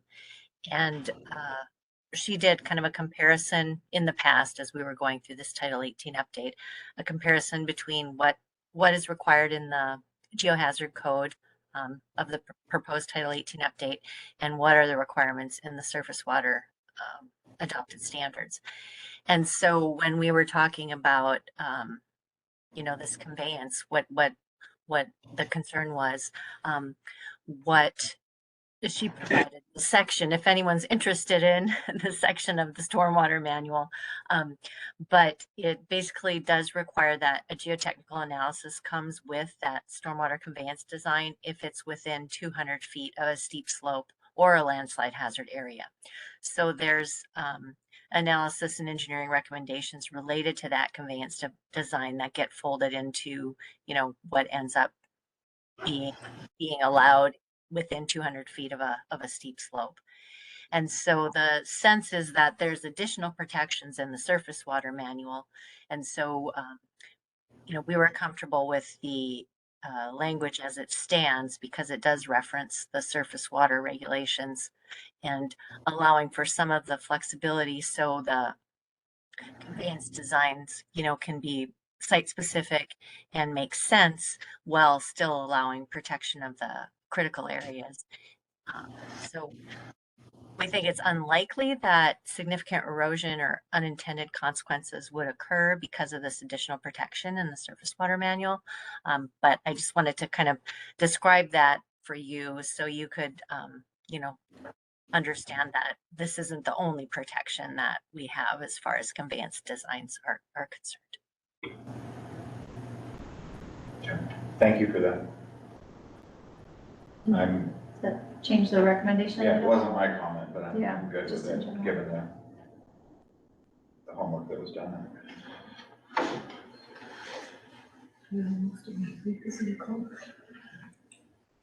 Any objections with removing it?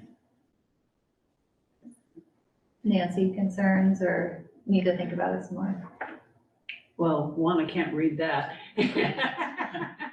Two, I don't know what's in the surface water regulations, so it's really hard to, there's concerns, but I'm okay with it. We could leave in the concern for the exemption, too, just to note that for council. I think just leaving the concern in, and not, just to raise the red flag, since we haven't reviewed the stormwater regulations. So leave in the board's concern exemption for steep slope use for approved water conveyance is too broad and may result in significant erosion and other unintended consequences. Okay. Sure. Yes, and I think some of these comments I was still incorporating at about 4:30 this afternoon. So that's where we're trying to take our time. Sorry, Connie, did you want that language? We can email you the document. Can you Yes. send that to us so Yes. that we can see it? I will send the track changes version plus the clean version, absolutely. On the fly is not a good thing.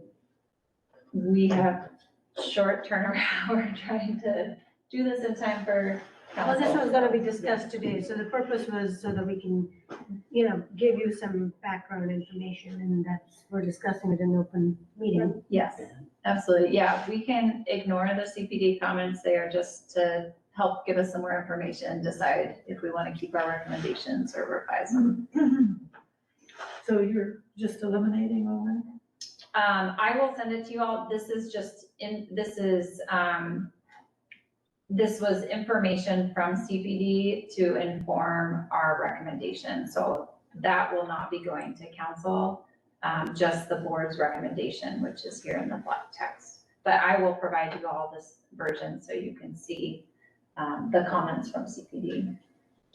Kind of still keeping the concern. We're keeping this concern. And removing shall not be used, though. You saved lately, Stacy? Yes, I'm saving about every 20 seconds. Yeah. You're like, oh, Yeah.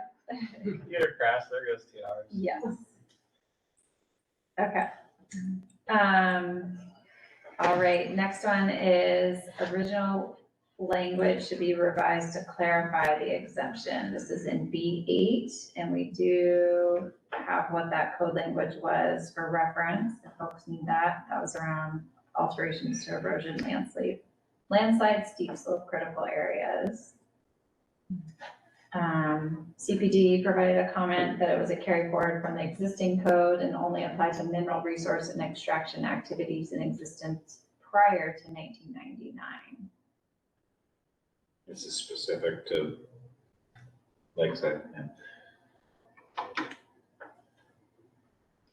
So it's a specific Well, there's only one exemption mineral for Lakeside. resource, yeah, Is that, in okay. the city, WNO.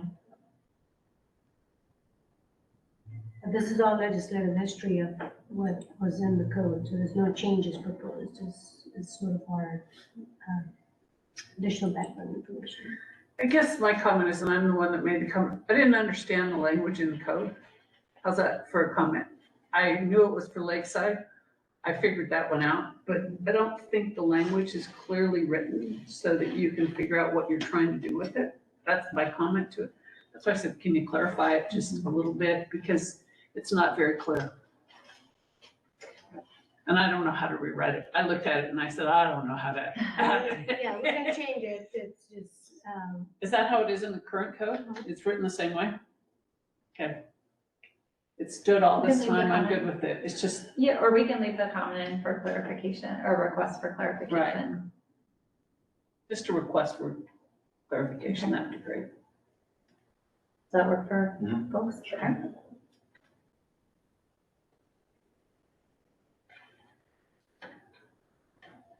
All right. There was also a request for clarification about what is meant by significant amounts of excavation to not allow interpretation. CPD noted the exemption is for site investigation and not development.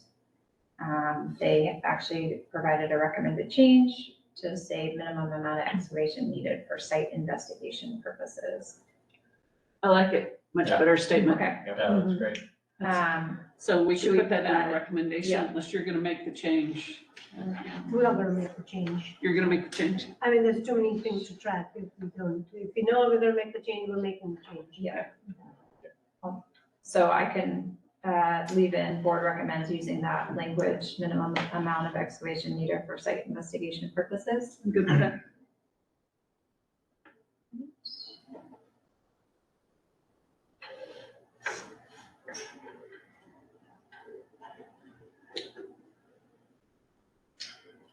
Great. Moving into public agency utility exemption. Board recommends public review, level 2 of critical area studies at a meeting in advance of a complete application for these exemptions. CPD stated this item was discussed with PPC and their recommendation is also to change it to level 2. So we could leave in that recommendation. Works. Absolutely. Any Let's leave it requests? in. Okay. Any other revisions there? Seeing none.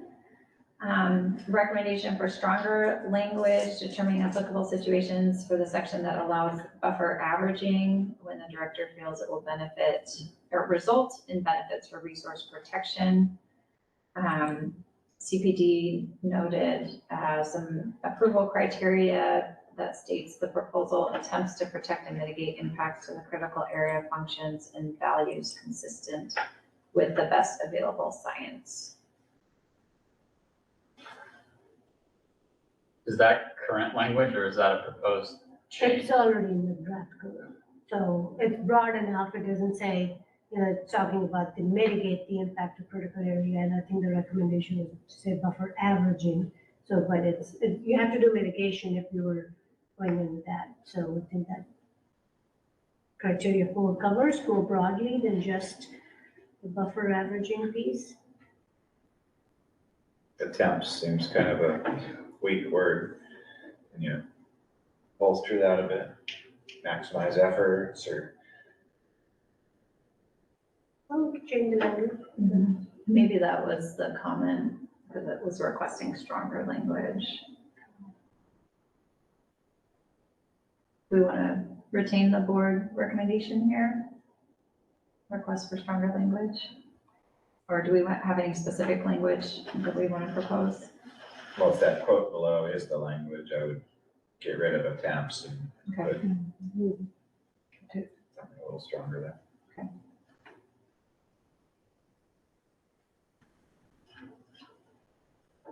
Use maximizes efforts to protect and mitigate. I'll let any group figure out the exact word. Okay, any other revisions there or additions? Okay, and then a request for evaluating options to limit activity of utilities in critical areas and their buffers to situations where there's a demonstrated need and no viable option that would avoid impact. CPD stated the exemption would only be allowed if there is no viable option to avoid impact.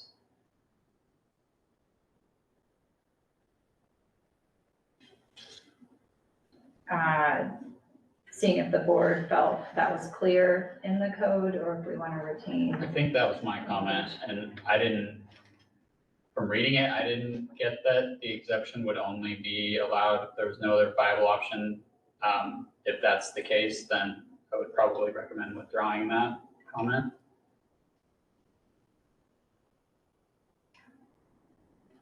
Any input from other board members if they want to leave in this recommendation if that wasn't clear to them?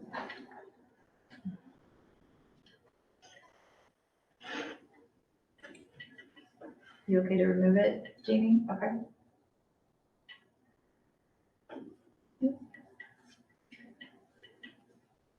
Okay, mitigation sequencing, we have specific recommendation here for some new language that would request, under requesting clarity on exemptions for critical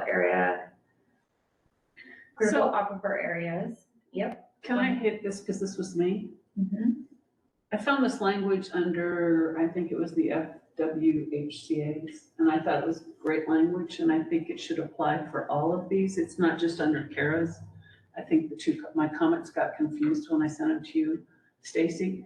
And my recommendation is that up front we add a new section that if you have multiple critical areas that you're impacting with the project, that the higher standard apply for all of whatever you're impacting.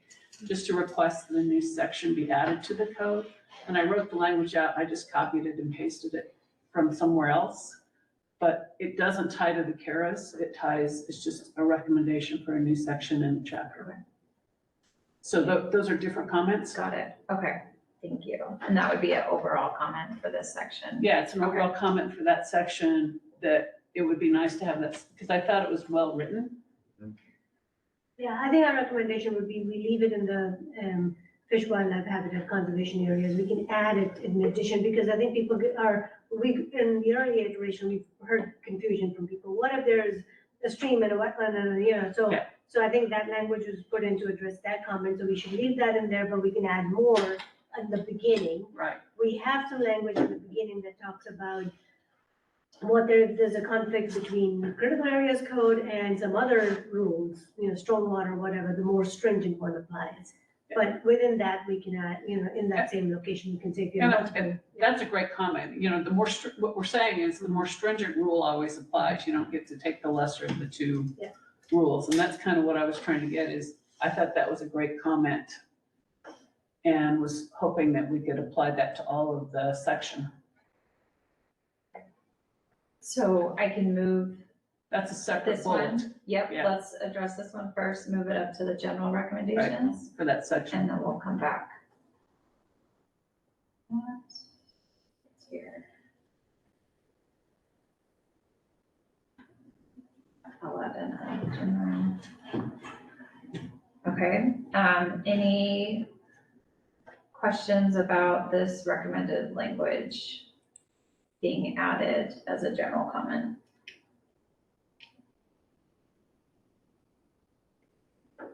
Okay, all right, and then let's go back. Under 802.050 mitigation sequencing, this is in the correct spot? Is that right? Okay. Board requests clarity on exemptions for critical area aquifer areas and the expectation for mitigation in CARs. And so that was also my comment. And I guess what I was trying to understand is under that section, why is there an exception for the critical area aquifer recharge areas? I don't understand that. We didn't have it in the first draft. So the comment from Department of Health was the mitigation sequencing is, you gotta avoid, and you gotta minimize your impact. And then if you absolutely cannot minimize, then you have to mitigate the impact. So in that sequence, you have to go through.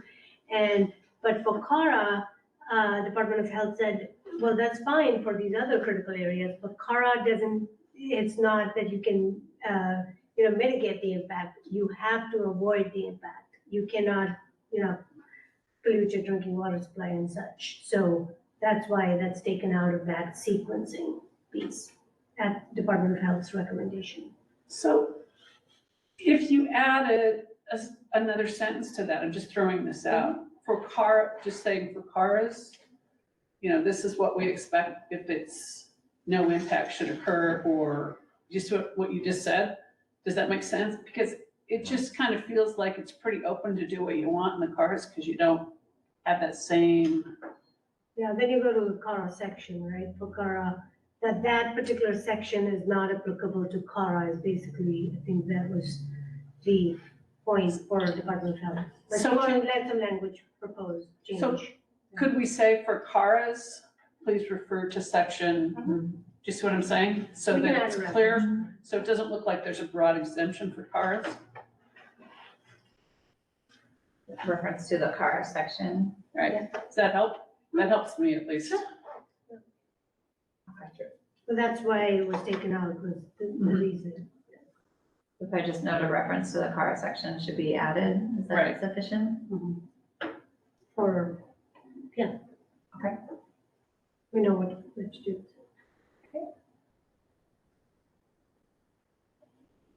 Okay, moving into geological hazard areas, required buffers and setbacks, recommendation to replace some of the language of should with shall. We have the current code language. Yeah, David can read that off if needed. CPD already noted that they could make that change. They shall make the change? Can is not a clear. Maybe. So we can, I think we That's too decided we'll good. leave these comments in since we haven't seen that change made. Everyone, I thought they said take them out. do we Wait a decide to take them I out? think we We've been decided to taking take them them out. out. They're which is making a- the change. Oh, Yeah, okay. they're gonna make the Thank change, you. so. Thanks. Good to remove this one then? Yeah. Okay. Thank you. Okay, recommending administration add language to the section, about transferable future property owners to protect the city. Yes, you can leave this in and we'll Okay. check with the city attorney. I think we understand what your concern is. That I think it does carry forward, but we can, you can leave the comment and we'll just check with the city. Okay. Okay, any revisions to that comment? Any concerns from other board members having that one in? Okay.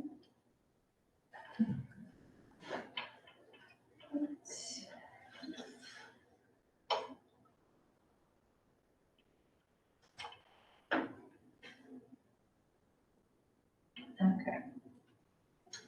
Next one is recommending adding some language to specify who gets to make the approval under erosion hazard area. CPD has said they will make that change.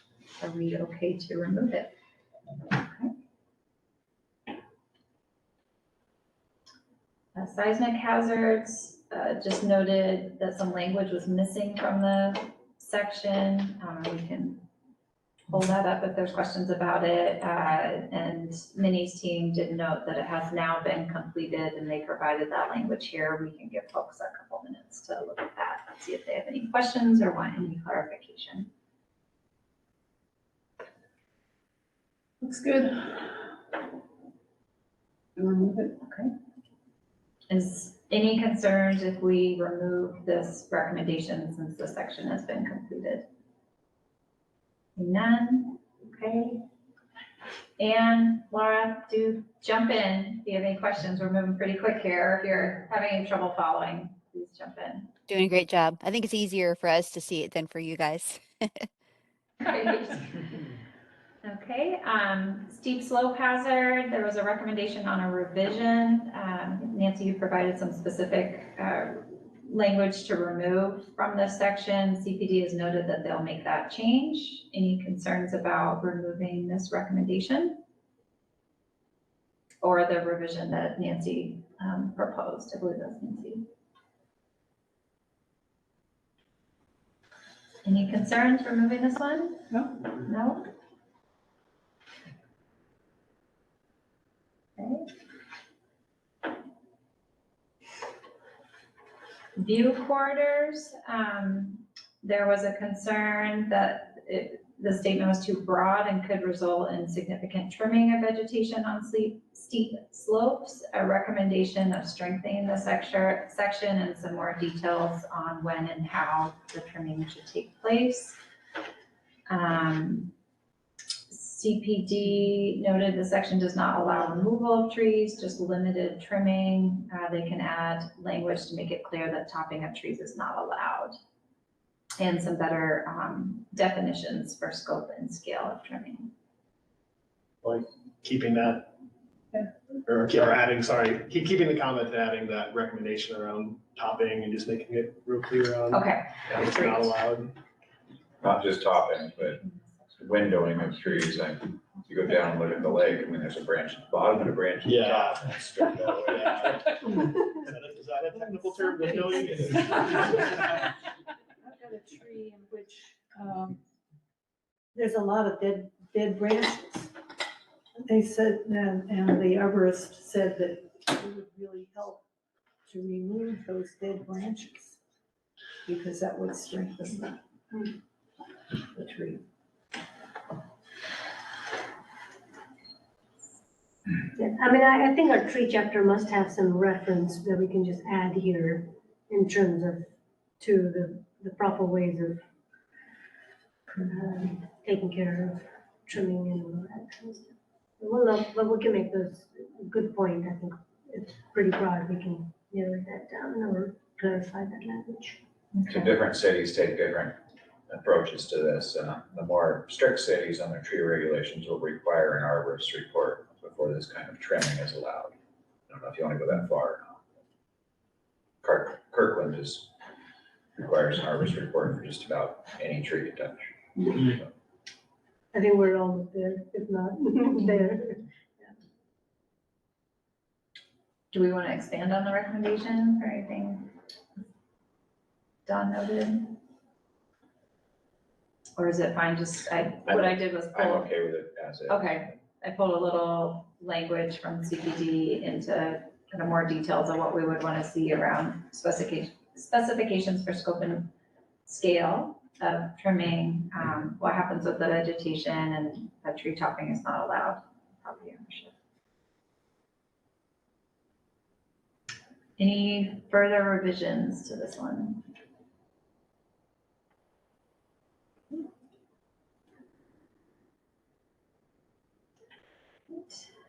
And then we have a few under peat settlement. So maybe I'll just summarize these, and then we have some background and comments from CPD.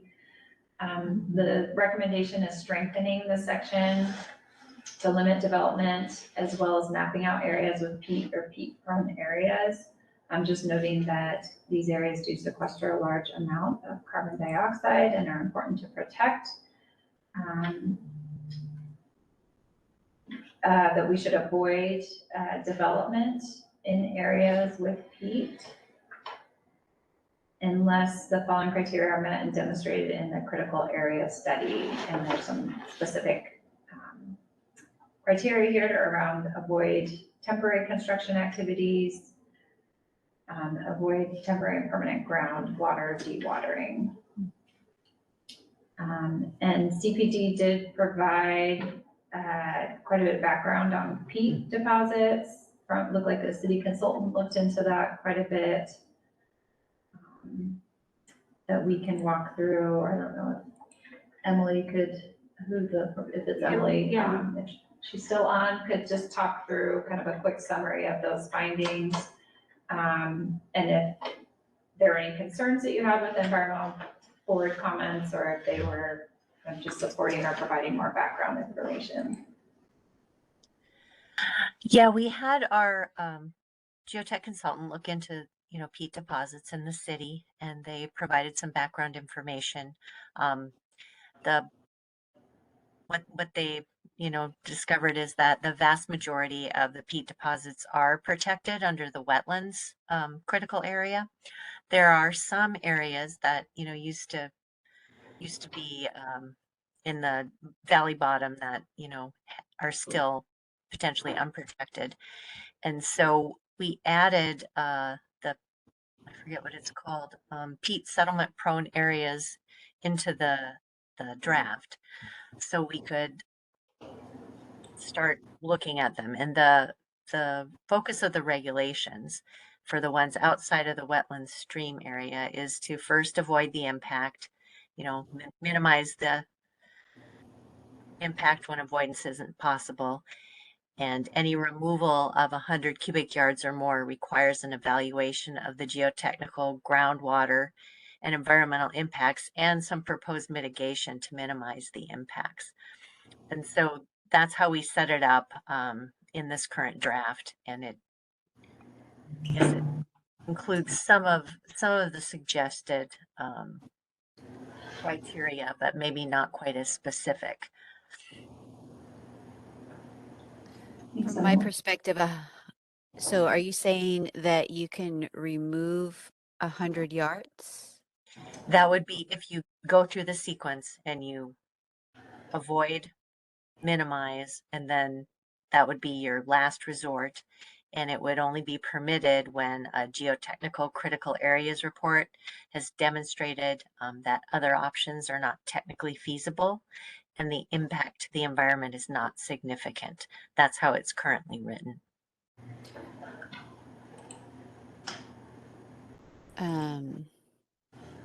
It seems to me like it should be stronger. So you're saying that somebody can remove the peat to build a road or a dwelling or something up to 100 yards? That would be the outside limit after going through the sequence and doing the studies, to demonstrate that no other option is technically feasible and there's an insignificant impact to the environment. So it would most likely, if no other option, is that like, oh, we need to put this road here? Because it seems like there's always the option of not putting a structure, right? Yeah, Or would and it that, be like, that's currently how it's written. And, you're asking really good questions and haven't tested the code on any real life development at this point in time for this particular section.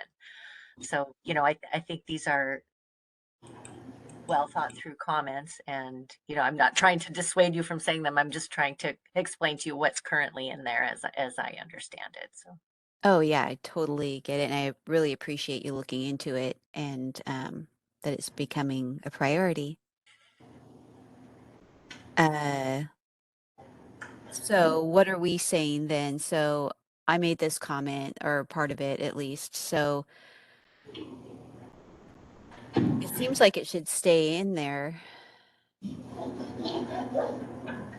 I agree. My concern with the second bullet is that in my mind, what it lays out are not criteria. It seems like a prohibition on any, because I would expect that there's like criteria that would need to be met for the area, but it basically says no construction activity of any kind. So those don't seem like criteria to me, 1 and 2 there. Those seem like just prohibiting doing that. I don't know if anyone reads that differently, which I think we had criteria that we felt we should be holding people to, but like right now it reads as if there's any peat, you cannot build based on that criteria or do anything. Yeah, I mean, I was confused about the 1 and 2 as well. So I'm not sure it's talking about temporary construction activities and temporary and permanent groundwater dewatering. I mean, are we concerned about the carbon issues with the peat, or are we, just saying and then I think putting that 100 cubic yards or whatever we say is to establish some, I mean, this is just organic material. You just find some leaves and you say this is peat and therefore it's protected. I mean, you can't do that, right? So establishing some regulations and from our research, from the consultants' research, nobody does this. And so we're in uncharted territory here. And we feel good about where we've landed, but I would not advise stretching this beyond what we have in the code. I think the first bullet speaks to what I'm hearing this board is trying to project here. To strengthen and recognize the value. I would vote to get rid of the second bullet. Okay. So from what I know about peat bogs is they're a little bit rare. So I don't think we're going to be running into them a lot.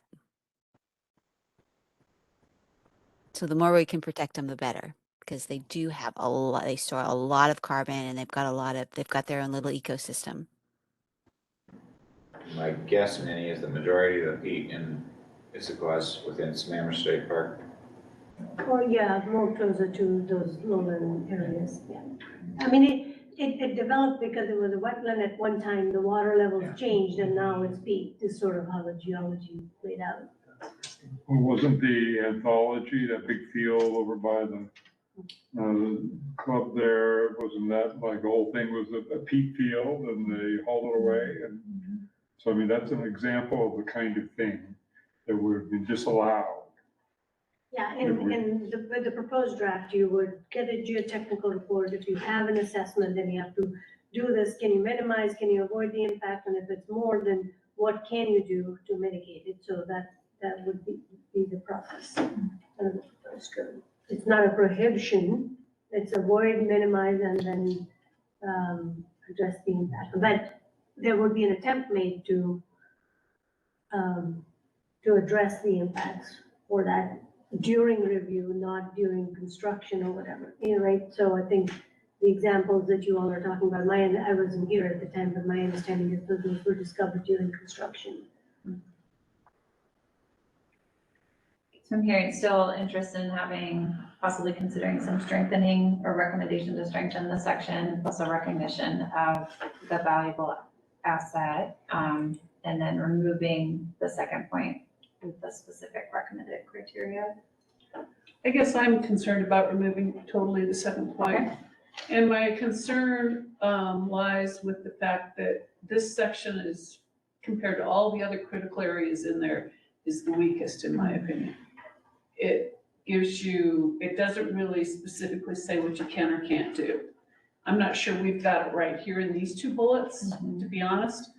And I would recommend instead that there be a critical area, that something be done in a critical area study so that someone can evaluate if we're protecting that peat area. So perhaps, you could say that an administration should include language that states development activities in areas underlain by peat should be avoided unless, some criteria is met, unless the impacts can be minimized as demonstrated in a critical area study.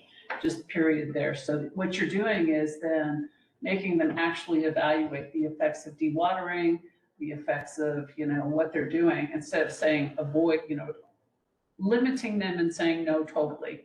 It gives you an opportunity to actually evaluate if they're doing enough for you by doing that. I don't know if that helps you at all in administering this.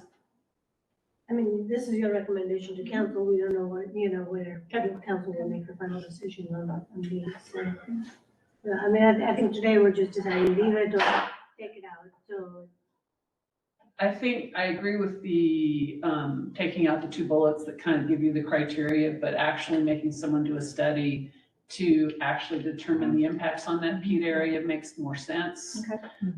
And then someone can make a decision if that's the right thing to do. Okay, great. So, Getting rid of 1 and 2. yep, revise that language and state it avoided unless impacts can be minimized as demonstrated in a critical area study. Yes. Okay.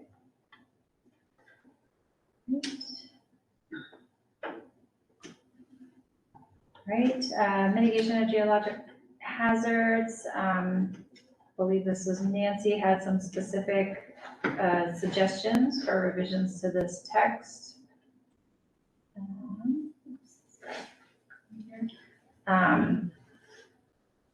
They are shown in blue. Requesting for a period of 3 years after completing impacts to and mitigation of geologic hazards, that there would be a monitoring period. And then additional recommendation for some language around after 3 years of completion, annual evaluation for effectiveness of mitigation. And I'll put this language back up for folks to review. CPG just noted they want to check with their consultant if 3-year monitoring is necessary for mitigation of geohazard areas. So Yeah, I mean, our concern with just one size doesn't fit all. So if it's a major mitigation on a landslide, maybe 3-year monitoring makes sense. But if it is just a mitigation of some coal mine hazard and they did all, the right things and it's far away from that and it's, 1 year is sufficient. And so having a baked in requirement for 3 years could be unnecessary burden for some projects. Putting of up to 3 years, I'm good with that. so it gives you a little flexibility. change it up to 3 years. 3 years was kind of Between a 1 random and number 3, that I threw out there. shouldn't it be, isn't the current minimum 1? Or is It that just, correct? I think we would evaluate it for as long as it's needed in the opinion of the geotech engineer. But yeah, generally, 1 year of wet Okay, so season. it could be 0 years right now, I guess is what I'm saying. We shouldn't, because up to could be 0. So And is the plus- current requirement there, it could be 0 and it's up to your But discretion. if it's 0, then it doesn't need to be monitored then, because it's not an issue, Yeah, But geologic hazards can be pretty significant in terms of costs, so 3 years was the number I picked, just out of the thinking, but I didn't know how to put, do you put XX years, do you put? As determined by, The subject matter, yeah. we right, can look the at subject site, matter yeah. experts, that would probably be better for a period determined by the subject matter experts after completion of the project, because, maybe there's instances it's longer. right, sometimes it's longer, sometimes it's shorter, Could be a lot longer. right. Is that the city's subject expert, man? Yeah, Yeah. so we peer review all our geotech report.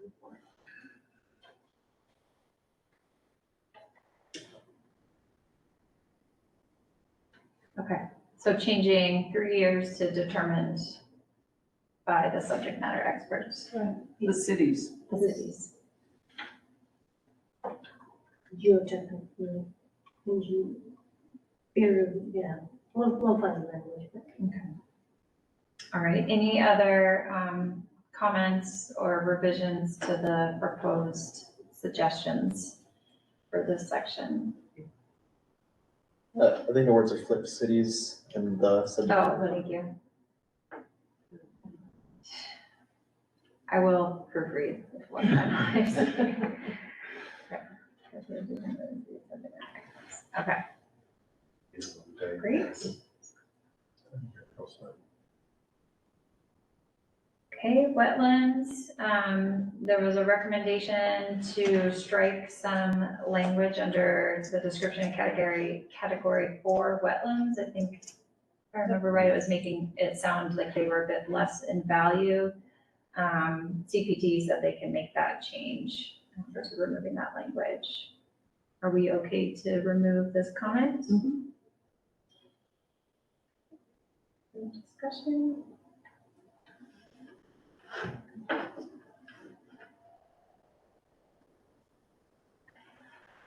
Required buffers and setbacks.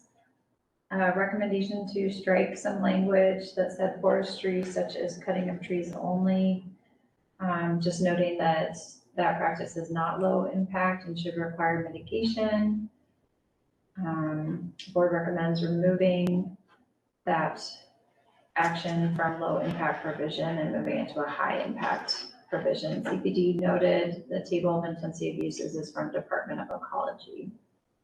So a little bit on the way this particular table works is you determine how much buffer do you have. If you have high intensity, if you have commercial development, which is majority, or residential development, which is majority of what happens in Issaquah, you get the highest buffer. So if it's just forestry type of uses, you get a smaller buffer. But I don't know why it says removal of trees. It is bizarre that it's actually in ecology thing. Forestry, I could see that, but such as cutting of trees only seems odd, but we got it directly from their guidance document. And, we could just strike out such as cutting of trees and just leave it as forestry. I'm looking at the document. My guess is that ecology wrote this to be applied statewide, including up in the Cascades where they do active logging. Yeah. That's why that's. Yeah. So to make it more urban, yeah, I would get rid of the cutting of trees reference. Do we want to retain the recommendation as is, or, I think we can delete such as cutting of the trees only part and leave the forestry there, and we'll make that change. It's up to you all whether you want to leave it in the letter or not, but do you want to leave in forestry, or? I think I agree with just keeping the forestry statement in there and getting rid of such as cutting the trees only, because I don't think it really fits in the Title 18 the way it's written for this setting. So recommend striking Such such as, as the cutting of trees. and we'll make that change. So the question is, if we make the change, do you want it in the letter or not? If you're gonna make a change, then let's see, because by the time the letter gets to council, the change has been made, so I don't see it necessarily. Okay. Is the board comfortable pointing out discussion? Yeah, go ahead. So peat sequesters more carbon than trees. I just want to point that out. And we're putting a lot of effort into saving trees, so we should think about that with peat bogs as well.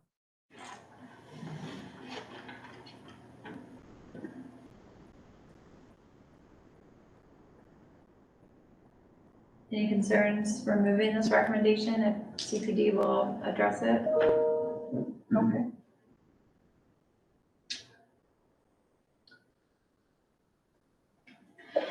Okay, next two comments are consider expanding requirement to maintain habitat connections for wetlands with a score of 7 to 9. Currently, only wetlands with a score of 8 to 9 are included. And the next comment was related to that.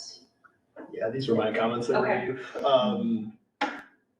I'm guessing that's ecology guidance, or where are some of the, I guess my point on the first comment is, we talk a lot about prioritizing corridors, habitat connectivity, and it seems to really just be taking the upper 2 scoring limits, on a 1 to 9 scale for habitat seems a little maybe short-sighted. I would, argue to bring it even down lower than 7, but so that's kind of my first point. And then the second one was, I guess I'm just a little unclear on, it's E4 in this section, wetlands with a water quality score of 8 or 9 and a habitat score of less than 6, no additional surface discharges or untreated runoff.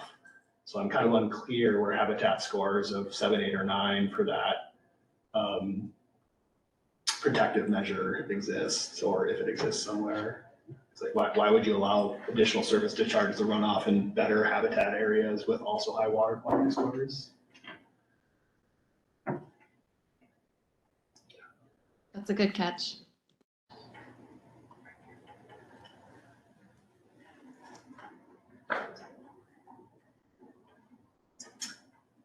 So I do think they're kind of 2 different comments. Oh, okay. Okay. Yeah. I can leave it in there. We'll have to review it. Any comments, revisions from other board members or concerns about having these in? No, so they're gonna stay. Stay. Okay. Looks good. Great comments. Development standards for wetland buffers. There was a comment around needing clarification on whether private sewer utilities exist in the city, and if allowed by the state. New sewer lines should rarely be allowed in wetland buffers. Recommend modifications of the language to make installation of sewers in wetland buffers more difficult. CPD noted facilities are subject to mitigation sequencing of avoidance, minimizing, and mitigation. And shared what the language in the section states that if the applicant demonstrates sewer lines are necessary for gravity flow, and no other technologically practical alternative exists. this was my comment as a former sewer person. Can you imagine that? And I would like to change this comment. Okay? And what I'd like to do is say, use their language, and state, okay, let me tell you what I'm gonna try and say before you start talking. You know, the quoted section they put in there? I would change that and make that our comment, that they edit it to state this, only if the applicant demonstrates that sewer utilities, sewer lines are necessary and no other technologically practical alternative exists. They can get away with this without gravity flow, okay? They can put in pumped systems in private utilities. The state allows it. I worked for a utility that we had to do this. So I don't know if the city doesn't, I haven't read the sewer code and the sewer regulations, but it's pretty easy to put in a system that allows this to happen and still have it private. So my suggestion is to get rid of the gravity flow, because that provision allows them to put it in the buffers. If you take out the gravity flow, it makes them, they have to demonstrate that there's no alternative technology. So that the gravity flow gives them the option to put it in the buffer. They still may have to do that. So by making them demonstrate that there's no practical alternatives, makes them come to you and really show you that they can't do it with these other systems. That's my suggestion. We can make that change. That's good. Is there private sewers in Issaquah beyond, on-site sewer systems? Is there PUDs out here anywhere? I mean, San Plat may have, we have our own. Sewer Beyond lines. the city system. There may be private sewer lines going through so we don't know, I don't know the answer to how many of them actually exist. It's not a great idea to have these, there's a failure or something in the street, but we had a sewer line crossing a bridge in Sycamore, right? That's the only way they could kind of put that in there. So, but to serve the area, there's a lot of critical area in Issaquah, sometimes there's no other alternative, so. So did you understand what I said? Yes, so recommending just removing for gravity flow from the Right. existing language, The sewer so. lines are necessary and no other technologically practical. Yes, so. And so you can get rid of all that other language up front and just make that recommended change. Cut out all. I will make this change, so you guys can leave it in or take it out, or make that. You're good with it? But you may need to do it at some point. I get it. Okay. So do we want to leave, CPD will make that change? Do we want to leave in the recommendation? She said she'd make it. You good with it? I'm good with it. Okay, so remove this recommendation.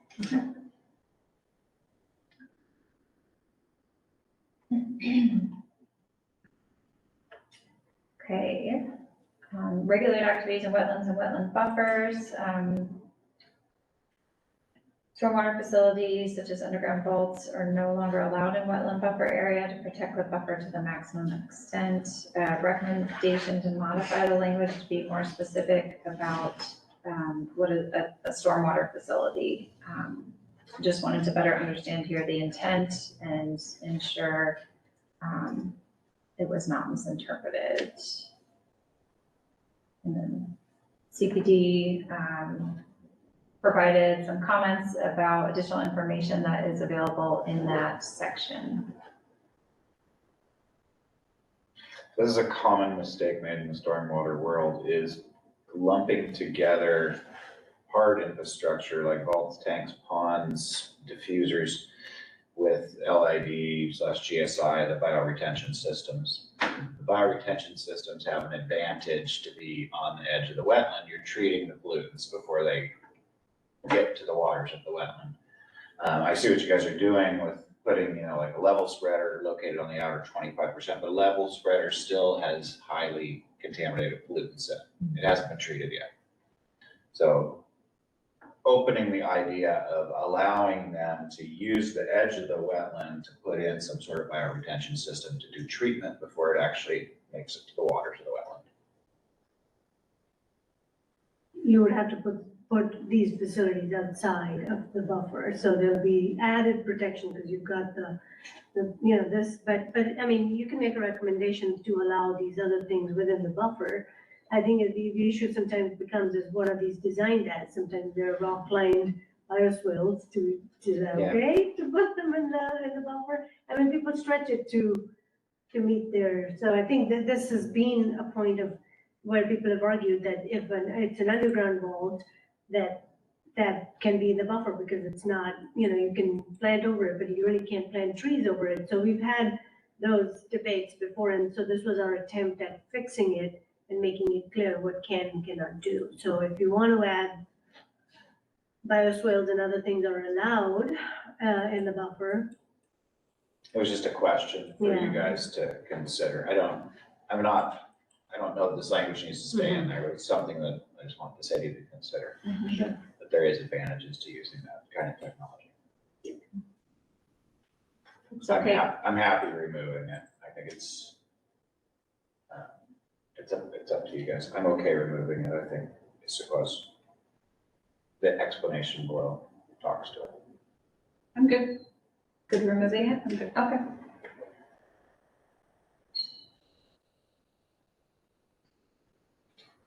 Okay, minimizing impacts to wetlands, recommendation to modify the title of the section to include minimizing impacts to wetlands and their buffers, and to make the section stronger and better to protect wetland buffers.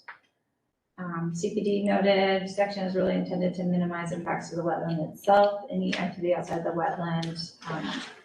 It's a small thing. I mean, Okay. we can add and it's buffer, you can really change. So we'll make this change. You guys can decide to leave it in your comments or. I'm okay with just making the Making a change. change, remove. Okay.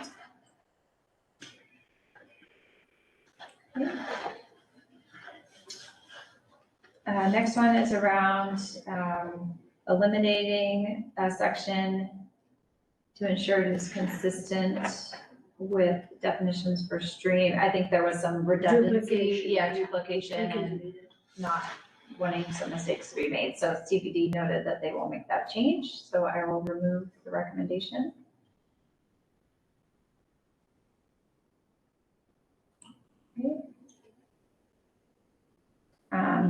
Development standards for fish, wildlife habitat areas, some recommendations for clarifying qualifications for regional habitat biologists.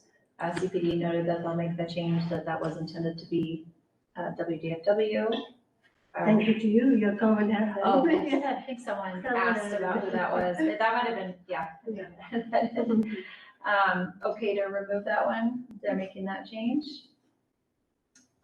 Also a correction, updating the reference to Article 3. I think it was Article 4. That change has been made. So I will remove that recommendation. Recommendation to add provision to the introduction to the critical area section of the code and remove from the particular location A.8.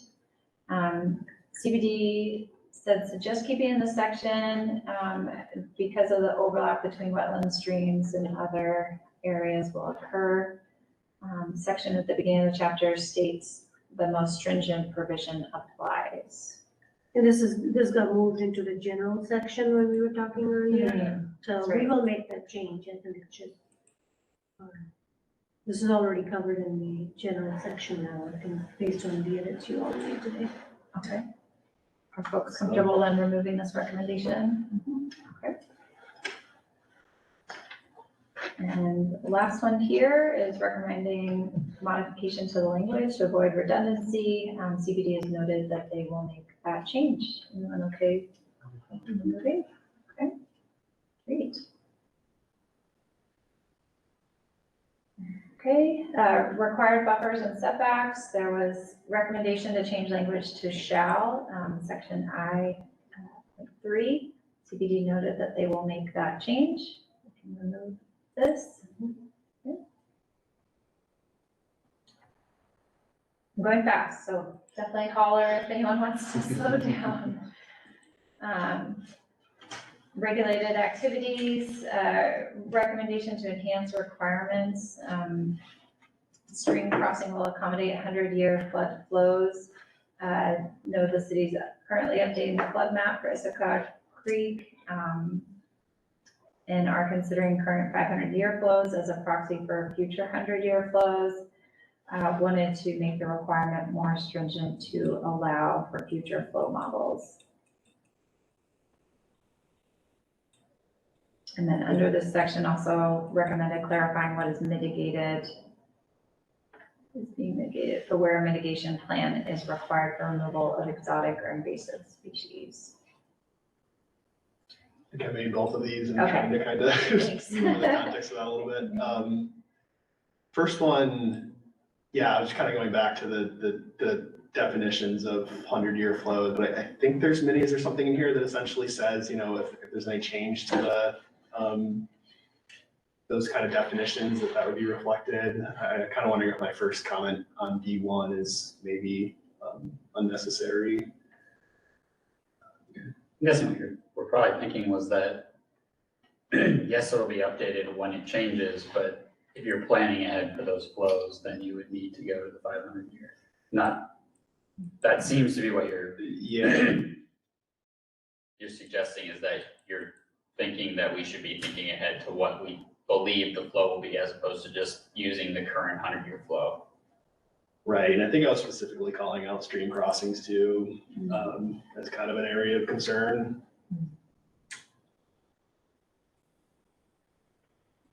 We can keep it in. You can leave it in, I will review it. And then, yeah, if you want to follow, so I can Yeah. thinking a little bit better. And then, yeah, the next one was, sorry, quickly, was K3.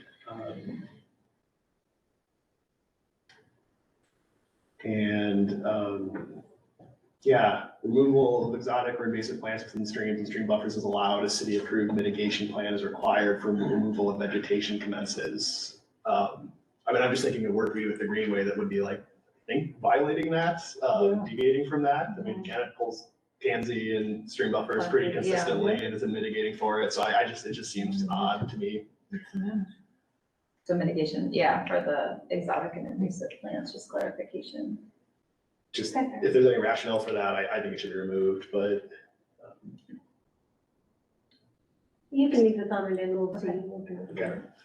Any other questions or feedback from the rest of the board members on these two recommendations? Are we okay to leave them in? Okay, great. We're getting close. Thank you. Okay. Critical area tracks. Board recommends including who can approve the easement. CPD noted they'll add approved by the city attorney. Is that satisfactory? Okay, I'll remove the recommendation. Recommendation for clarifying whether sidewalks, driveways, et cetera, are allowed, and clarifying the definition for a minor structural intrusion. CPD noted they will add clarifying language. So by removing that, will they remember to make the change? Yes, Yes, we've already. they have, Oh, the you've already comments, yeah. Yes. Yeah, everywhere they've noted will make the change, they'll have this document, so they know to make that. So what kind of clarifying language are you adding to that F3? I'm just curious what you're. I think we haven't figured out the exact language, but you all were asking what's a minor structural intrusion and what about sidewalks and driveways and sheds? So I think we'll just have to,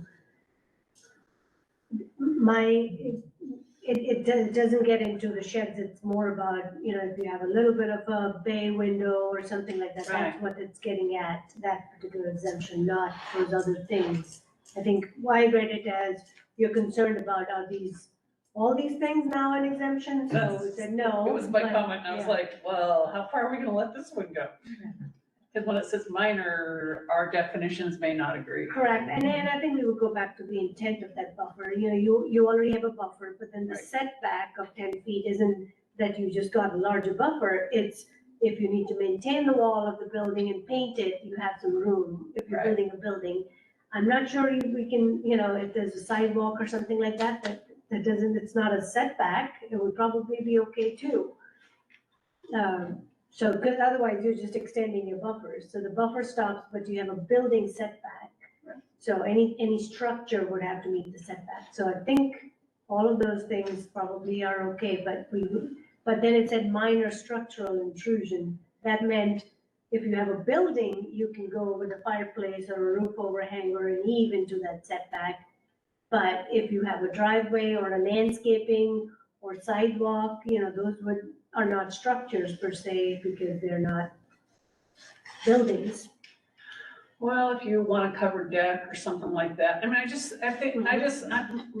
a comment for me, and I'm just trying to make sure that we understand what a minor structural intrusion is. And what that, and that's why I put in the questions, is it a gazebo, is it we can all have fun with that one. Yeah. I mean, the idea is we keep the bookends so people can revisit. So, yeah, we haven't figured out what the exact language is gonna be, but we can, you can leave the comment in and that way we We should leave it in and let them, they'll figure out what. Okay, I didn't know if we wanted to have any boundaries on what minor structural intrusion is, or just need that clarification. Okay, we'll leave that comment in. We had a comment on clarifying monitoring requirements for critical areas associated with mitigation. What is monitor? Who reviews monitoring reports? Any revisions needed for that recommendation? Okay. Reasonable use exceptions. Wanting a definition of reasonable use exception, economic use, unreasonable threat. Clarification what happens when an existing house in a critical area is removed or the owner wants to replace it with a new and bigger house. CPD noted non-conforming chapter will regulate complete rebuild if it was in a critical area or buffer. Reasonable use exception is a measure of last resort for use only in those situations where all economic use of a property would be denied by the critical areas regulations.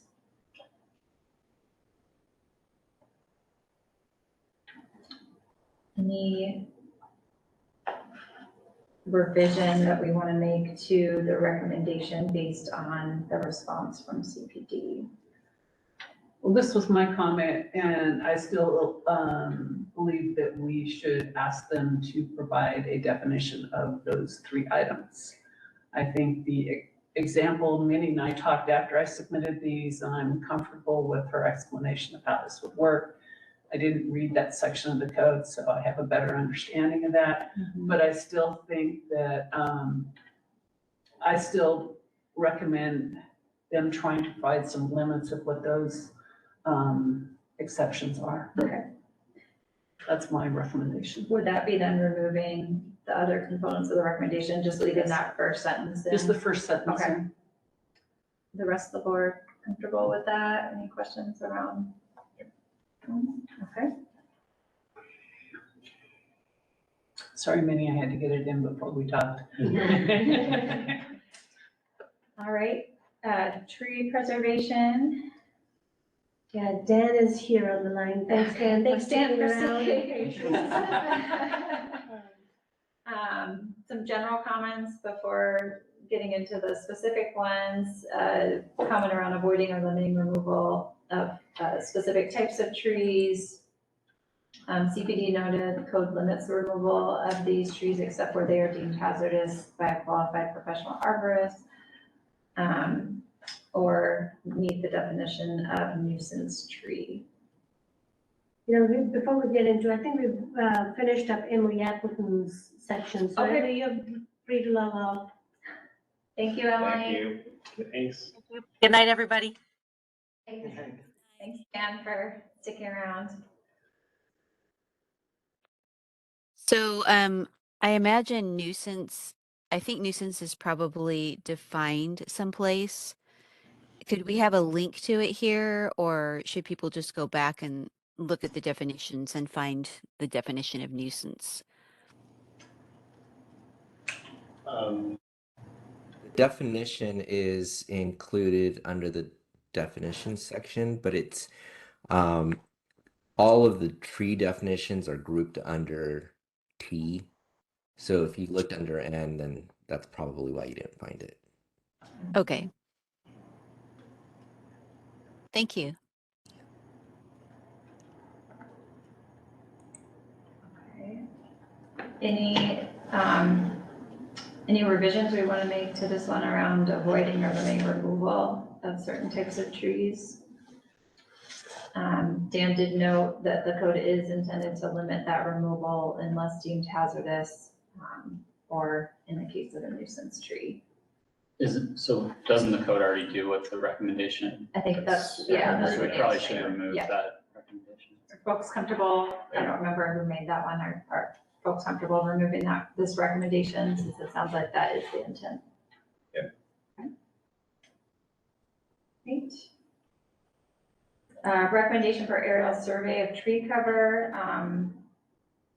If determined not feasible to generate an accurate figure from option 1, which we can look that up for you. CPD noted staff and applicants would use the most currently available aerial images. Requiring an aerial survey is unlikely to be proportional to the benefit received. We can pull up the code language if there's questions on this. Option 1 was I forget the term for it, but it's the canopy radius, I think. It's the calculated from each individual tree. Canopy cover. Well, but they're both measures of canopy cover. I think there's two different, this was my comment. There's two different ways that it could be measured. One, individual tree measurement, and the other was from an aerial survey. So that was what Daniel can probably, he's the one that probably should be speaking to this. But. Yeah, so there's two, as you mentioned, there's two ways of doing it. Option 2 already requires aerial estimation. And with the way that we would do option 1, we don't think that requiring some sort of new aerial image to be taken would probably not be something that it might be too expensive is the bottom line for applicants. So yeah, I'm open to, this is my comment, I'm open. Yeah, a lot of the work from option 2 requires on the ground assessment. So I'm not sure that an aerial image would be helpful in that case. Any question, we can pull up the table of the measuring tree canopy options too, if that's helpful, folks. Little drones to take pictures. Yeah. Sounds like one's measuring the canopy from ground level and the other's using aerial image. Yeah. Are we okay to remove it in my hearing? Jamie's okay. Yeah, okay. Okay. I still question the ability to accurately measure from option 1. If you can't see the top, I just don't understand how you would do it, but I trust that the city knows what they're talking about, so. Measure the drip line. Yeah, is that easy? Yeah. Okay. Well, That's where the rain falls off the tree. Talk to the tree guy. Yeah. Should have called Don. Recommendation for more specific limitations on trees that can be removed for solar storage systems and what this means for the rest of the requirements within the tree canopy preservation section. CPD notes only significant trees could be removed in conjunction with solar. Removal of landmark and heritage trees is limited to hazardous or nuisance trees.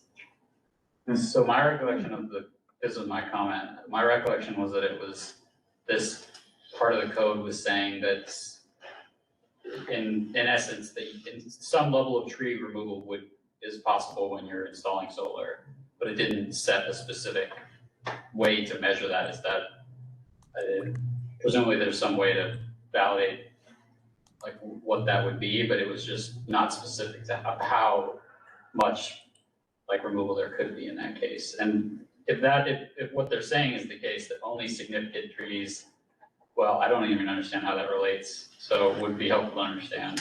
Yeah, I tried to get, have somebody come out and just look and see whether my carport roof would be suitable for solar. And I have some big trees on the opposite side of the house. But anyway, they said that no, if I had to, if I wanted to have solar panels, it would only make sense if those big trees were removed. And I said, forget it. I can't have solar. It sounds like we might Yeah, just. so Oh, I can share, I've only had one experience with somebody who wanted to install solar and needed to remove trees and what we did in that case was there's a tool online that and I had their solar folks submit a report that shows where, based on the location of the sun and where it would be most efficient. And in that case, there were 2 trees that would have been blocking the efficiency of the solar panels. So in that case, they were allowed to be removed. But it says only significant trees can be removed. Do they have to mitigate that canopy loss somewhere else?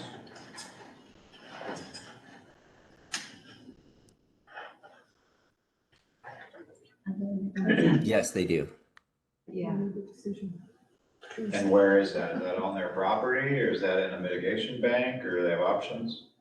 They have options. So the first option is on-site is always preferable. The second option is off-site. And then the third option is into a tree account. Okay. Yeah, I think the case that I was mostly thinking of is like with the new neighborhood-based canopy percentages, how will those interplay? So how will, if there's, does this impact the percentage that someone has to hit, say, new construction on a site? Does the solar storage or whatever, does that impact that requirement, or does it just move around where they can put them, like they just have to think about that? And just, does it change the actual requirement, or is it just, this is a consideration that doesn't change your requirement, but it potentially means you can move trees around or remove a tree and add it somewhere else? Yeah, I think it's that. I don't think the code isn't intended to change the canopy percentage on the lot.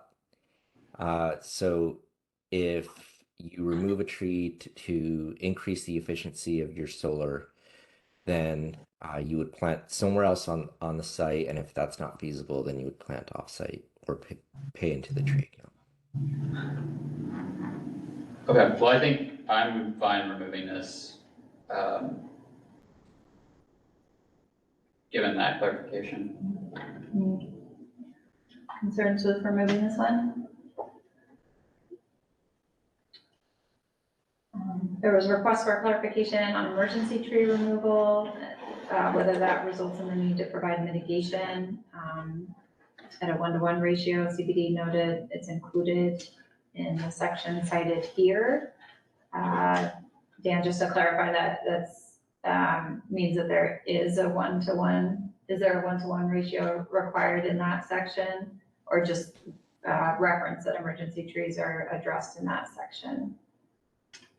Correct. They are required. Okay. So, number 4 there, what D1 through 5 lists requirements, and number 4 is replacement of trees. So can we add to that section the 1-to-1 requirement? I mean, what is the requirement for the replacement trees? Because it doesn't say that in the section. Probably based on the size of the tree, Is it based on the size?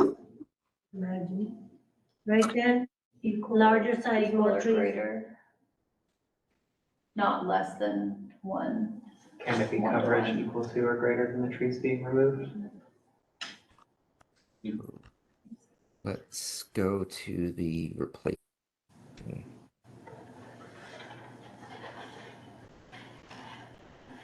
You're right that it doesn't say one to one.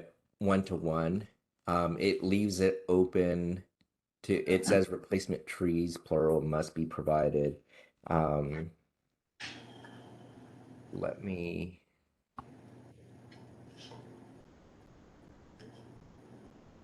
So if I remove 4 trees, I can replace it with 1?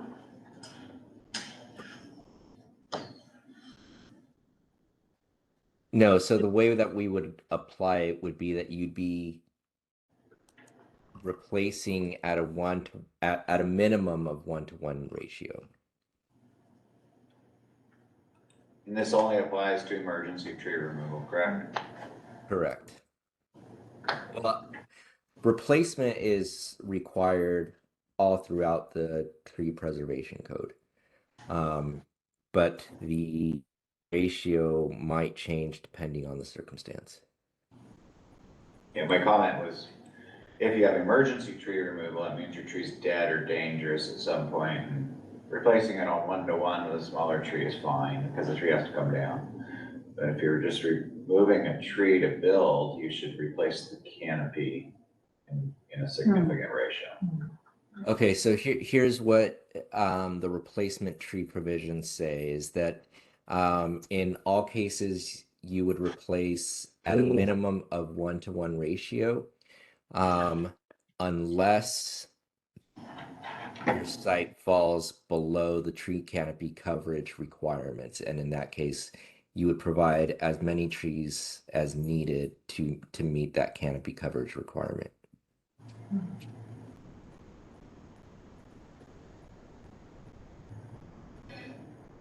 And that's 20-year, right, Daniel? Is that one, on the 1-to-1, it would be, I think that's what we talked about last time? Yeah, so we would calculate the projection at 20 years, the canopy at 20 years out. And if that 1-to-1 ratio, 20 years out, still results in a canopy coverage on your lot that is less than what's required, then you're going to be planning more than that 1-to-1 replacement. So just to be clear, that would be someone has a dangerous tree on their property. They're not actually rebuilding their home, but they take down the dangerous tree, and then they potentially, to take down that tree, would have to go and do a whole planting around their property in that case, which seems really significant of a effort, but that's what that seems to imply. So maybe, That's exactly what it says. yeah, but maybe the request is that for emergency tree removals, the ratio should just be 1-to-1. It's not an act of, it's a dead, dying, or dangerous tree, and you're taking that out, or you took Yeah, it I'm out. just wondering if that creates some unintended consequences of like people leaving trees up because they don't want to trigger this situation where they're having to plant 10 trees, their whole property, just because they have one tree they're removing. That seems like a case that we might think about. Emergency tree removals are usually a hardship to somebody. Yeah. They're usually expensive, in the thousands of dollars, because they're usually big and hanging over your house. Yeah, I just wonder if that's a case where you exclude them from the need to get up to the minimum canopy, because that could just be problematic, but open to what people think. I think that that's reasonable. So do you want that added on a 1-to-1 basis? We wanted it a 1-to-1 or a note, a potential hardship Or Yeah. I think we can It would be just 1-to-1, change it. the requirement to get up to the minimum canopy Canopy. coverage set by the other parts of this code. It should be clarified if council's gonna read this, so. Yeah. Some along the lines of administration should clarify that emergency tree removal results in the need to provide mitigation moved at a 1-to-1 ratio to eliminate hardship from. Rather Well, if it's something than like the that. canopy coverage replacement ratio, right? That's what we're Other saying. than the canopy coverage.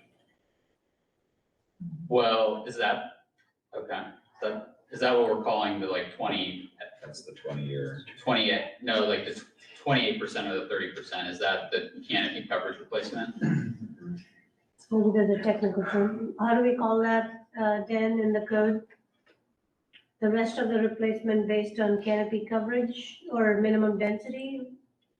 No, we don't do minimum density anymore. We're just doing canopy cover. Okay. If you're proposing this for emergency tree removal, I'm just throwing this out there. It seems that it would be consistent to do the same thing for hazardous trees. Are they not the same? No. Emergency removal, you can proceed with removing the tree if you or your professional arborist determine that the tree needs to come down immediately and that you don't have time to submit a permit request. In the case of hazardous trees, you might have a report that's saying this tree is at risk of failing, but you still go through the permit process. But But a the hazard replacement- tree can still have a live effect. I struggle with that one.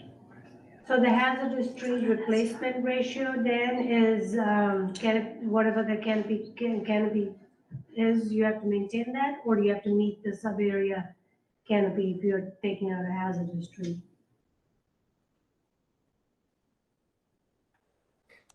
Tree replacement at a ratio of not less than one tree replaced for every tree removed.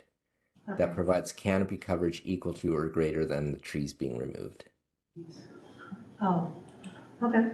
So you'll get a smaller tree, but it'll grow into a larger tree. I think what I'm hearing you all say is that emergency and hazardous trees are a different category than someone just cutting down trees to add to their whatever, just Yeah. out of the need, and we should treat the replacement differently. I think Daniel's point makes sense to me in that those seem like a similar category. One's an emergency, but they're both cases where the tree needs to be removed for safety. So those seem like that's a situation where the sub-area canopy coverage shouldn't Correct. apply and it should just be a 1-to-1 replacement. Yeah, because the tree is There's a- come to the end of its cycle. The baby tree is gonna grow up to that Yeah. eventually, but. I agree, but there's a loophole in this with shady arborists. We'll find this rule to people and say, well, I can just write it up as hazardous. It won't happen very Yeah. often. It'll be very rare, but just be aware. So emergency, sorry, I don't know why it's Lost your decided not to screen. share, it's tired. Emergency and hazardous tree is what we want to include. Is 1-to-1, the other ones are treated differently. Replacement for anyone cutting down a healthy tree is different than something that has to come out because it's in hazardous. Yeah, I think you can make the case that they're both hardship situations. Okay. Give us 1 minute, I'm gonna see if we can bring the It's document back up. I know. We're at the second to last bullet point. too. Can you pull it up on this? Technology, where's IT when you need I it? know. It's bizarre, it just stopped. It's showing on my It's screen. showing on my, actually, your So maybe document's showing on Ann my and screen. Dan, can you see the screen? Yeah, Yes. I can- Okay, so everyone can see it. It's just something with the. Yeah, so People in the room. the same thing happens. Unless you have a screen, You have a screen. a pivot screen open that you can close the pivot screen and restart the pivot screen. Yeah, my battery's not That lasting. started it over again at the other meeting when the same thing happened. Um, If you have that. Oh. City was arguing that the tree Well, was too one close in to the the house, steep slope. like, all of that. Maybe try closing And yours then again. produced this area. It was a different spot. Yeah. Like, approved.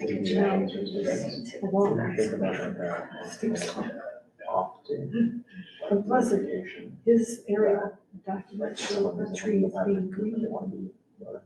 I'm gonna try, I'm gonna try having Tibbetts leave and then come back. Just bear with us a minute, okay? It shouldn't close the WebEx for you because I still have it open. Do we have a meeting next week as well, or just this week? Yeah, no. No meeting? Good. Okay. No meeting. I'm gonna be in Schweitzer, so wouldn't be able to make it anyway. I'm gonna close Tibbetts down. You won't be able to hear us for a minute, so just bear with us. Okay.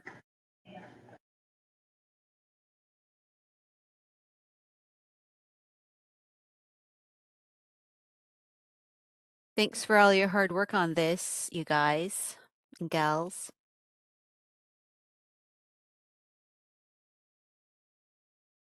Oh, I can't hear you. I can't hear you. Sorry, I had to mute myself. I said we're getting close. Yeah, how's that feel? Feels good. It's, I think it just leads into other efforts, right? Because we're gonna have to start implementing, and I think that there's gonna be a lot that goes with that. I'm gonna turn my audio on so you guys can hear me. I'm just on my computer. So now the room doesn't want to join because we've gone past the meeting time. Oh, okay. So no worries. Let's see. One option would be how many people have computers in front of them that can see the document. Oh, I can look at the documents. Share my screen as well. Well, I could bring it up here. Yeah, oh, I see. Yeah. Everyone else will see it. It's just the in room. It wasn't showing up here. One thing we could do is if you just share your, it's not ideal, but you could share your screen to this. Yeah, I was trying to see if there's a Share your screen to that monitor, not as part of the meeting, but just basically use it as an external monitor. Mm-hmm. And so then, as long as we can solve for us, then they'll continue to see, they should be able to continue to see that. Yeah. You're seeing my screen now on here. Okay.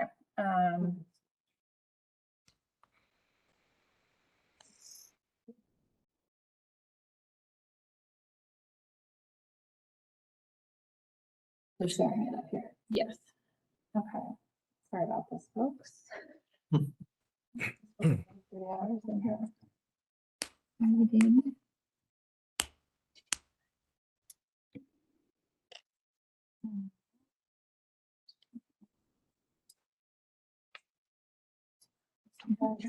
See if they had a Bluetooth, we can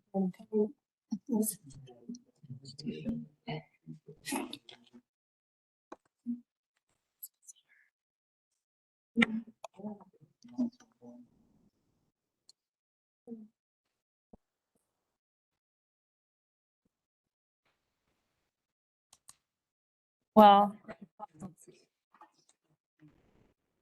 the recording's still going, so it'll pick up our conversation and it should pick up the screen also.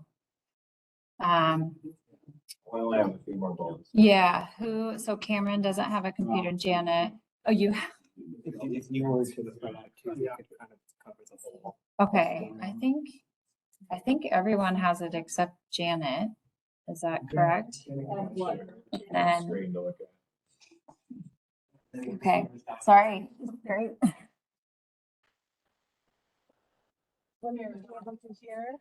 You should be able to hear us. And you're still on there, correct?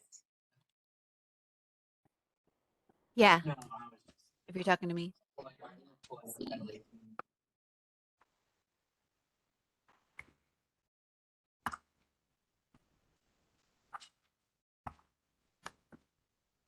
So let's see. Anne, can you give me the thumbs up if you can hear me? Okay. You want to, can you try speaking? Sure. Yep, here I am speaking. Can you hear me? Yeah, we're not able to hear you. No, maybe, did you disconnect the video? I It's did, okay. but they can hear me. Yeah, they're able to hear us. It's okay.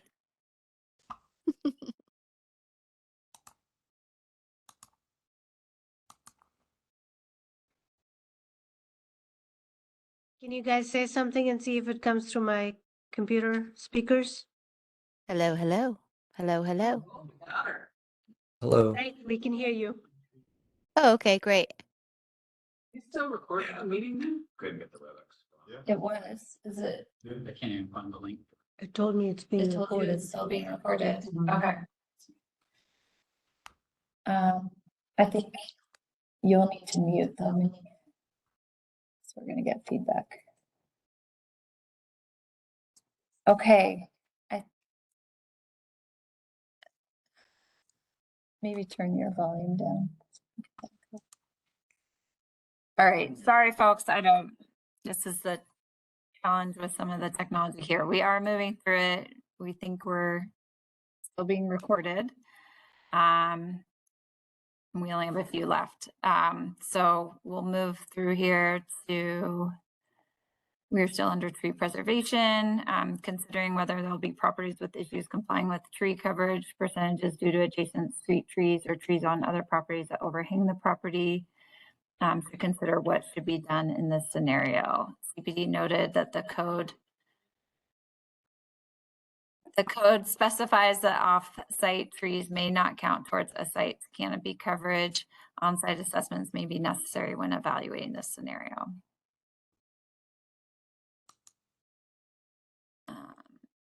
Sorry, so line 470 is where we are at.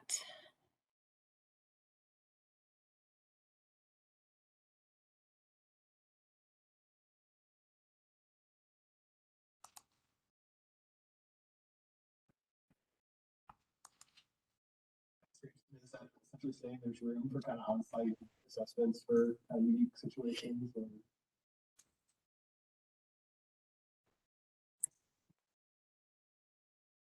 Dan, if you're able to comment, I think the question is, we believe that the CPD response is clarifying and that possibly the recommendation is no longer needed. I don't know if you can speak to that.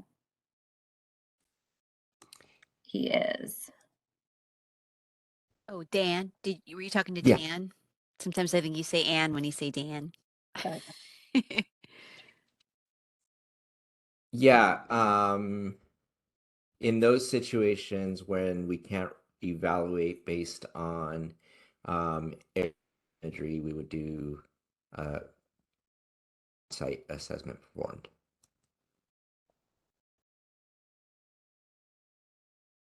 We think we're good. Move the recommendation.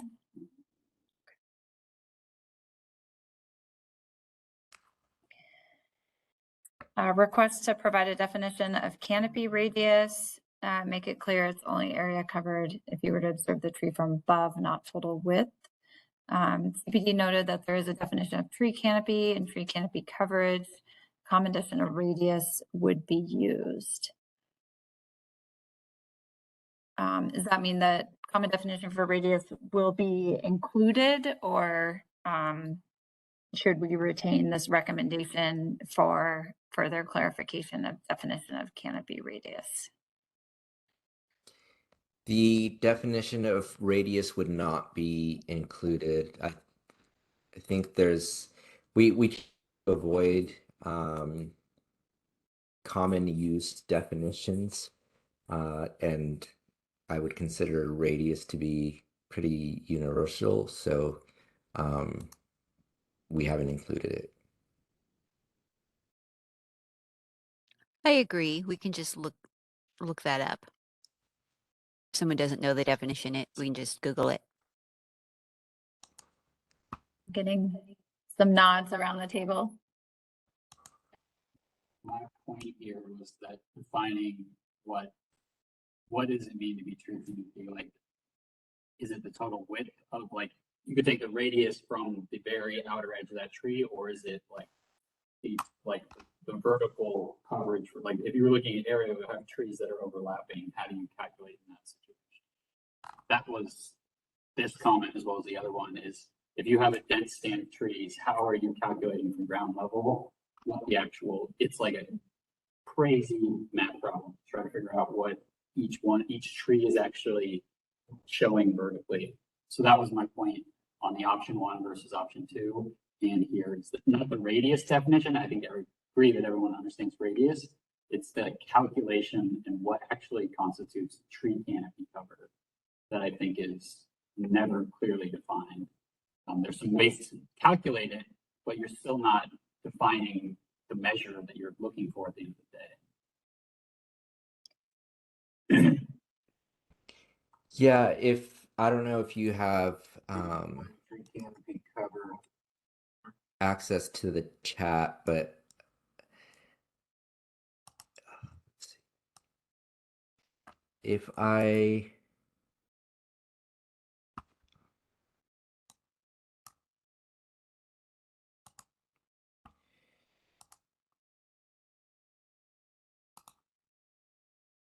Can't see the chat, by the way.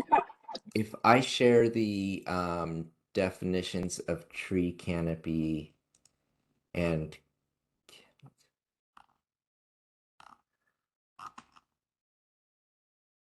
I wonder if it would put you at ease, but yeah, very, very possibly.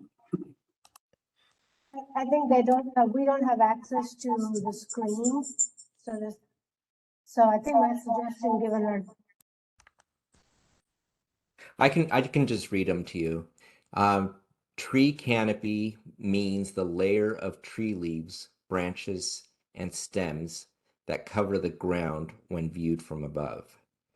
Tree canopy coverage means the area covered by the canopy of trees on a lot, tract, or parcel. When a tree trunk straddles a property line, 50% of the canopy must be counted toward each property's canopy coverage.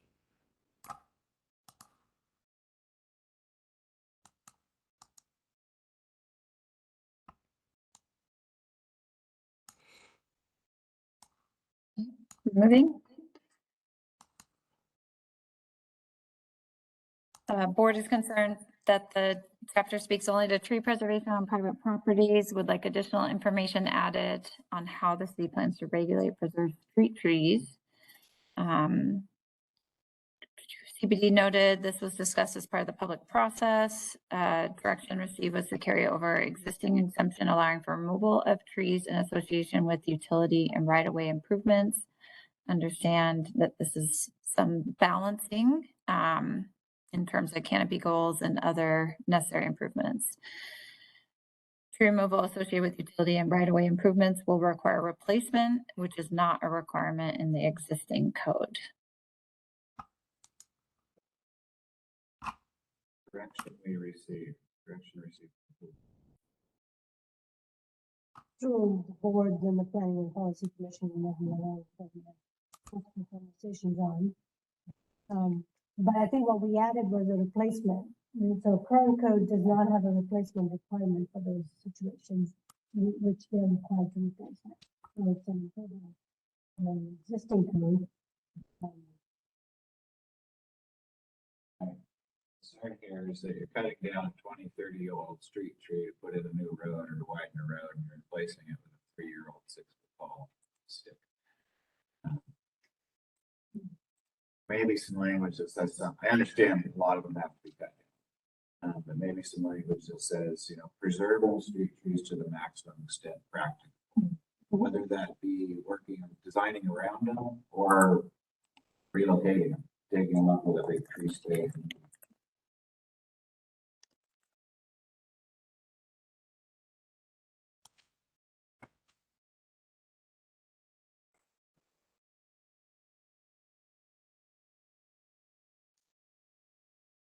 So maybe putting in some suggested language around preserving to the extent practical. Okay. To the maximum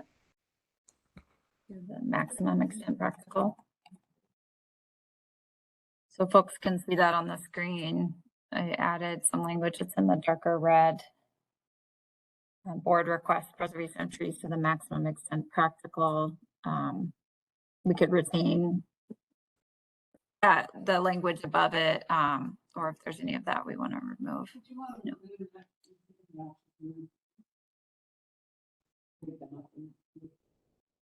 No. But I mean, what was that? Is that maximum setback? Don't you want to do?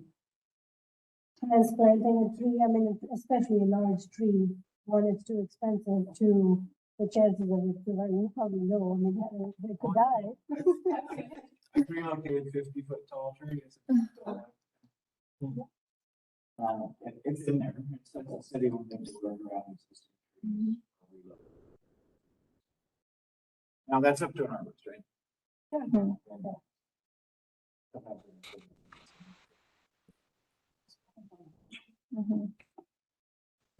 Everyone comfortable retaining that plus adding preservation trees to the maximum extent practical? Okay, thumbs up. Okay, we are very close. Consider whether any funds directly associated with removal of trees going into the city tree account need to go into replanting efforts. It seems like administration and other fees should be coming from other funding sources, or else paying into the account could result in a net loss of trees. My concern was if the tree account, my understanding, that's kind of the last resort that they're paying into a tree account when they're removing a tree is kind of mitigation, basically.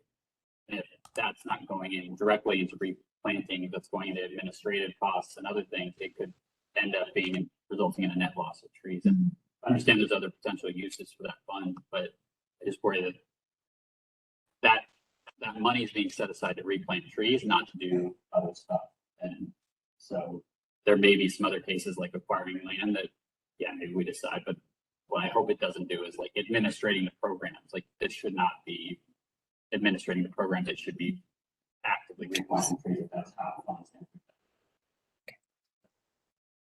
think that's a great comment to go to council. Okay. That's where they allocate the funds and where they go.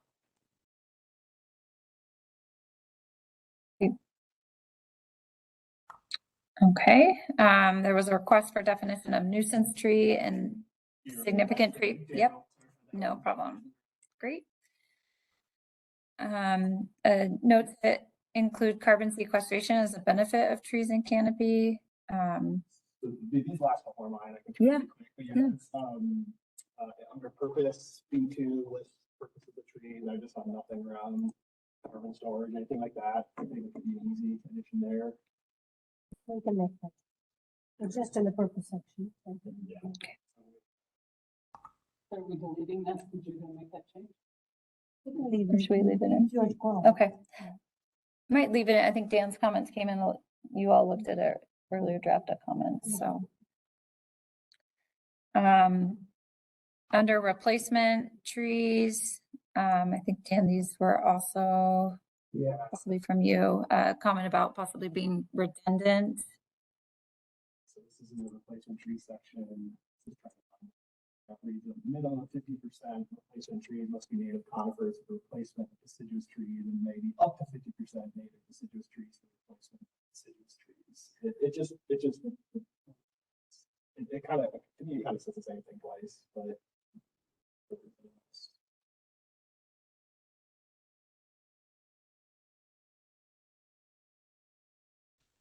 Folks, yeah, leave these in for now.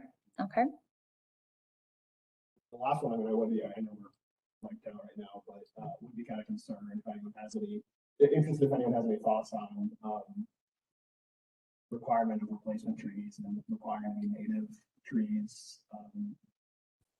I just think there's certain areas in cities that doesn't necessarily make sense and kind of limits what you can do. I think there could be language really encouraging them in critical areas, in open spaces, parks. But a lot of highways, especially with climate change, heat island effect, your neighbors won't work. Most of them, we were seeing cedars out like crazy.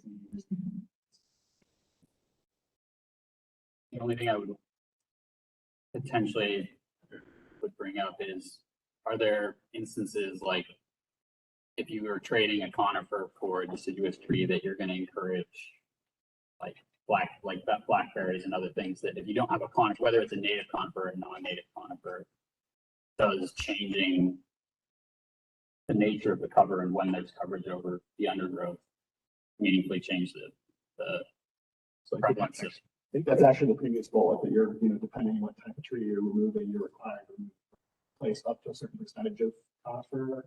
But I mean, Jamie, I guess it's interesting in thinking of, I think it's kind of the point. Okay. Yeah. Like certainly right away, where it's just gonna be a lot of sun. Okay. I understand. Yeah, that must be confusing too. Yeah, I think just leave these in, we'll review them and. Great. I just, These are not on the other documents. Are done. Yes. I can only vaguely hear. You can put them in the letter. Okay. I can only Great. vaguely hear And then. part of the What are you trying to say? Can you hear me? Yes, go ahead. Yeah, sorry, we couldn't hear you before. Go ahead. Can you guys hear us? Can you hear us? Huh. Yeah, we can hear you now.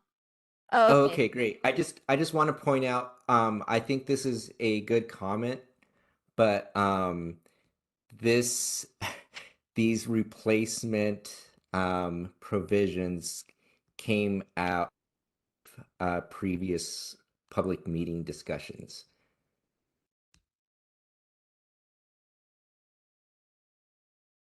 In other words, I'm receiving different direction than what I received. So I think if public comments came in, but the board has the ability to say, this is their recommendation. So I think we'll take forward the board's recommendation to city council. Right. Great. Those are the comments. And then just at the end of the memo states, we asked the council to consider these comments during the deliberation, included links to agendas, minutes, videos were available. And then what I was going to include was the previous memos that the board has submitted to council. Those will go in as the appendix. That's it. So yes, I think we need to determine if Make sure that there's no further comments. Yeah. Substance of the document. And also public. We're gonna do the we're gonna do that first or do them either way. It doesn't. Yeah, we. Have a preference, Connie? I'd rather talk before you actually come to a conclusion, because then I might have an opportunity. Yeah.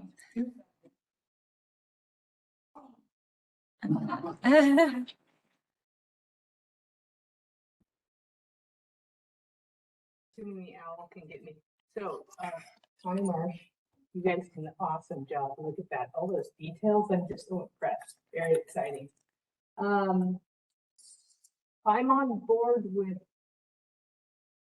tracking the issues, but I'm not willing to wait a year before staff comes back and says, these are the problems that we're seeing happen, or these are the unintended consequences. So I think 6 months is about enough time to understand where the loopholes are and to see what one should do about them. And so I would ask for the staff to come back after 6 months and give a report on how it's going. And then probably have a dashboard every year after that, which would include interpretations, and it would include deviations, and it would also include my least favorite term, where not feasible, because a lot of this code basically says where you can't. It's not feasible to do it any other way. And you can go a lot of places with a bunch of people with initials behind their name saying, oh, we can't do that.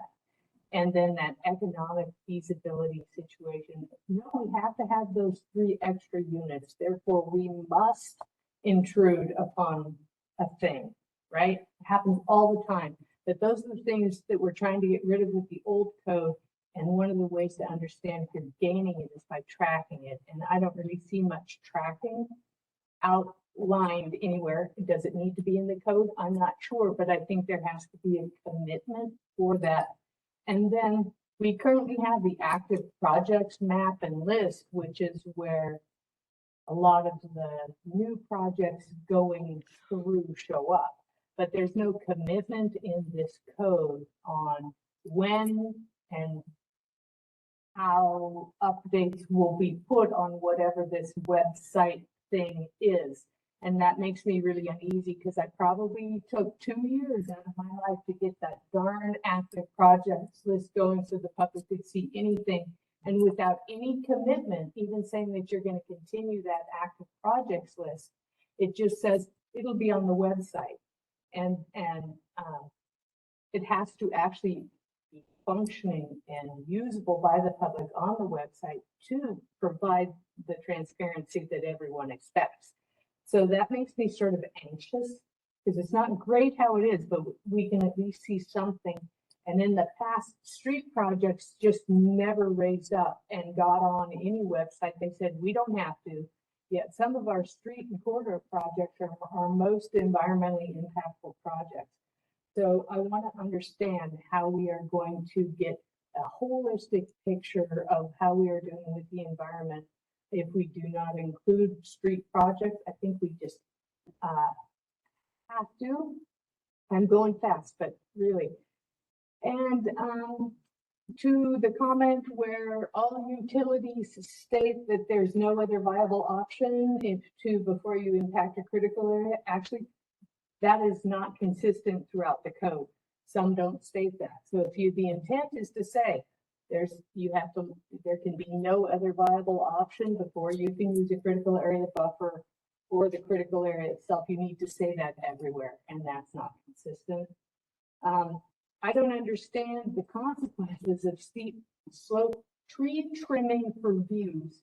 We have our midnight warriors who go out there and take down entire sets of trees in order to preserve their views, especially in the highlands.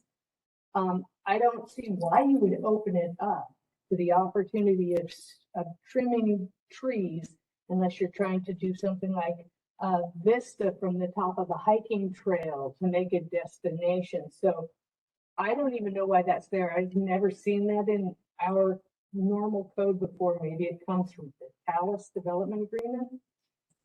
30,000 square feet of peat came out for Gateway. 30,000 with we had to go to an environmental supplemental. So this code's statement of 100 is so small compared to that incredible impact of peat that came out of Gateway.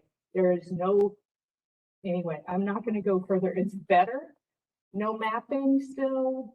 I'm afraid what can happen, but peat as a sponge is a huge thing, the carbon sequestration from peat. So I can see some language in there where you could try to quantify the impacts that will happen when you're removing or dealing with peat, that you could get better mitigations for if you have to mitigate. And all of that is basically missing at this point in time. We still have stormwater facilities and stream buffers that I think are inappropriate. They may be appropriate in wetlands, but wetlands are very different creatures than streams. So I don't know if that's been changed or not. Oh yes, last thing, we are actually getting an urban tree manager who's going to create an urban tree management plan that should help address some of the concerns of street trees and park trees and city-owned trees to try to maintain a good canopy that is healthy and serves a variety of functions. And this code is just sort of skimming on the edges of that. So I'm holding the hope that with this urban forest management plan that will actually come up to the level of some of the other cities around us, and we're going to get a better city-owned tree coverage. That's it. Thank you. Have any other comments or changes that anyone would like to make to the document we've been discussing?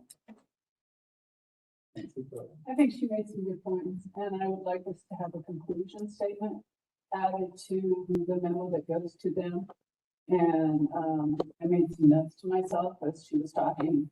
And I think the point about tracking and reporting on implementation of Title 18, including potential loopholes.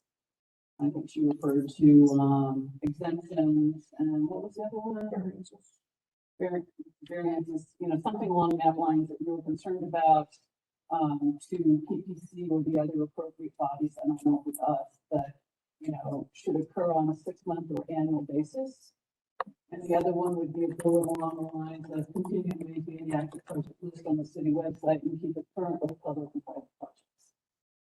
And those are our conclusions that, you know, so that the public is informed of what's happening in the city. And in addition, describe the document to ensure there's consistency, the utilities in one buffer area, but not. Want a conclusion section, or should it go in the general comments up above? Well, these two comments are not part of title, they're not Right. comments on Title 18. Well, if you look at what's right. Staffing, more like implementation. Yeah. Creating an, I think. Okay. So I had a 6-month report out on implementation. To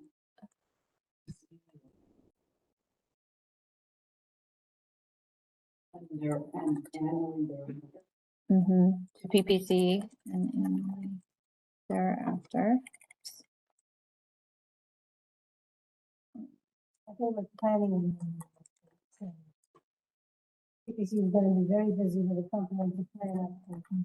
Going to be practical to do.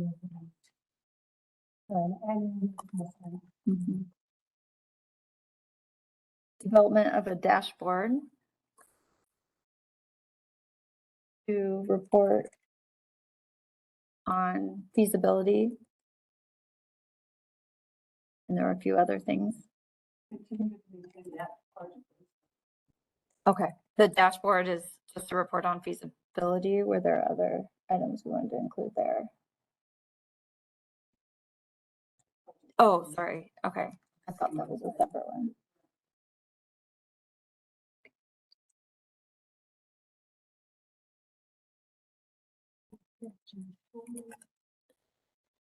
Just to clarify, so the dashboard, that was on the implementation of Title 18, is that right? That was my understanding.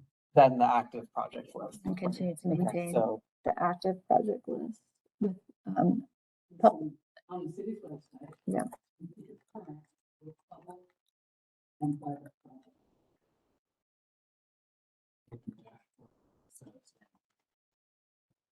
Implementation. Like it's more than feasibility, I want to understand it. But right now, it's just the dashboard to report on feasibility, which I think is one aspect.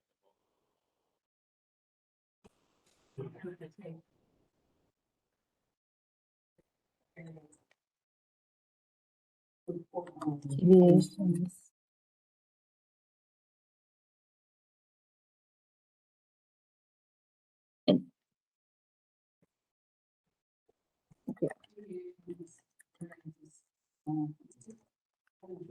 Okay, thank you.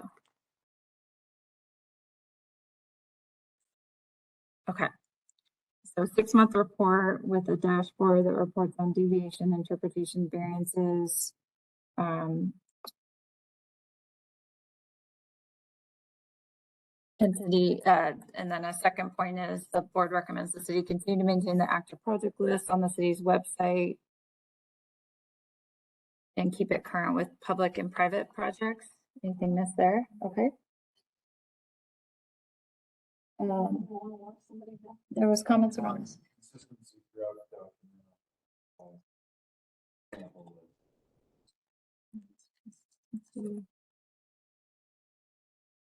On how apply exemptions specifically, or all of the exemption, maybe exemptions.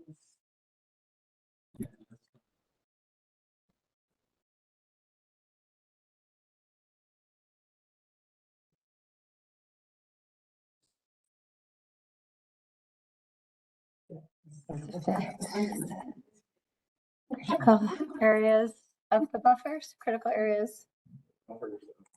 Thank you. Okay, all right. Okay, so those are some other overarching comments we added. In addition to earlier tonight, the report dashboard. Sorry, on that one. Nope. I want it to be specific to just the buffer.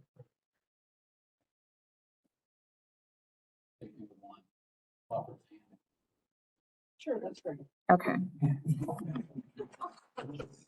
It's like, yeah, we care about the buffer, but. Not there. Okay. All right. Any other comments? Yeah, any other comments, revisions, additions to the letter? Or discussion?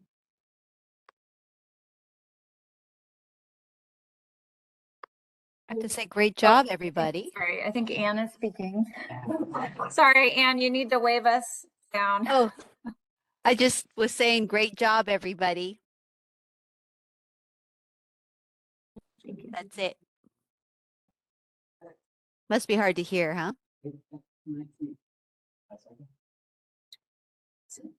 Any discussion? I'm just gonna repeat that for the recording in case it can't pick up. Nancy moved and Rishi seconded to approve the edits to the memo. Okay. Sure.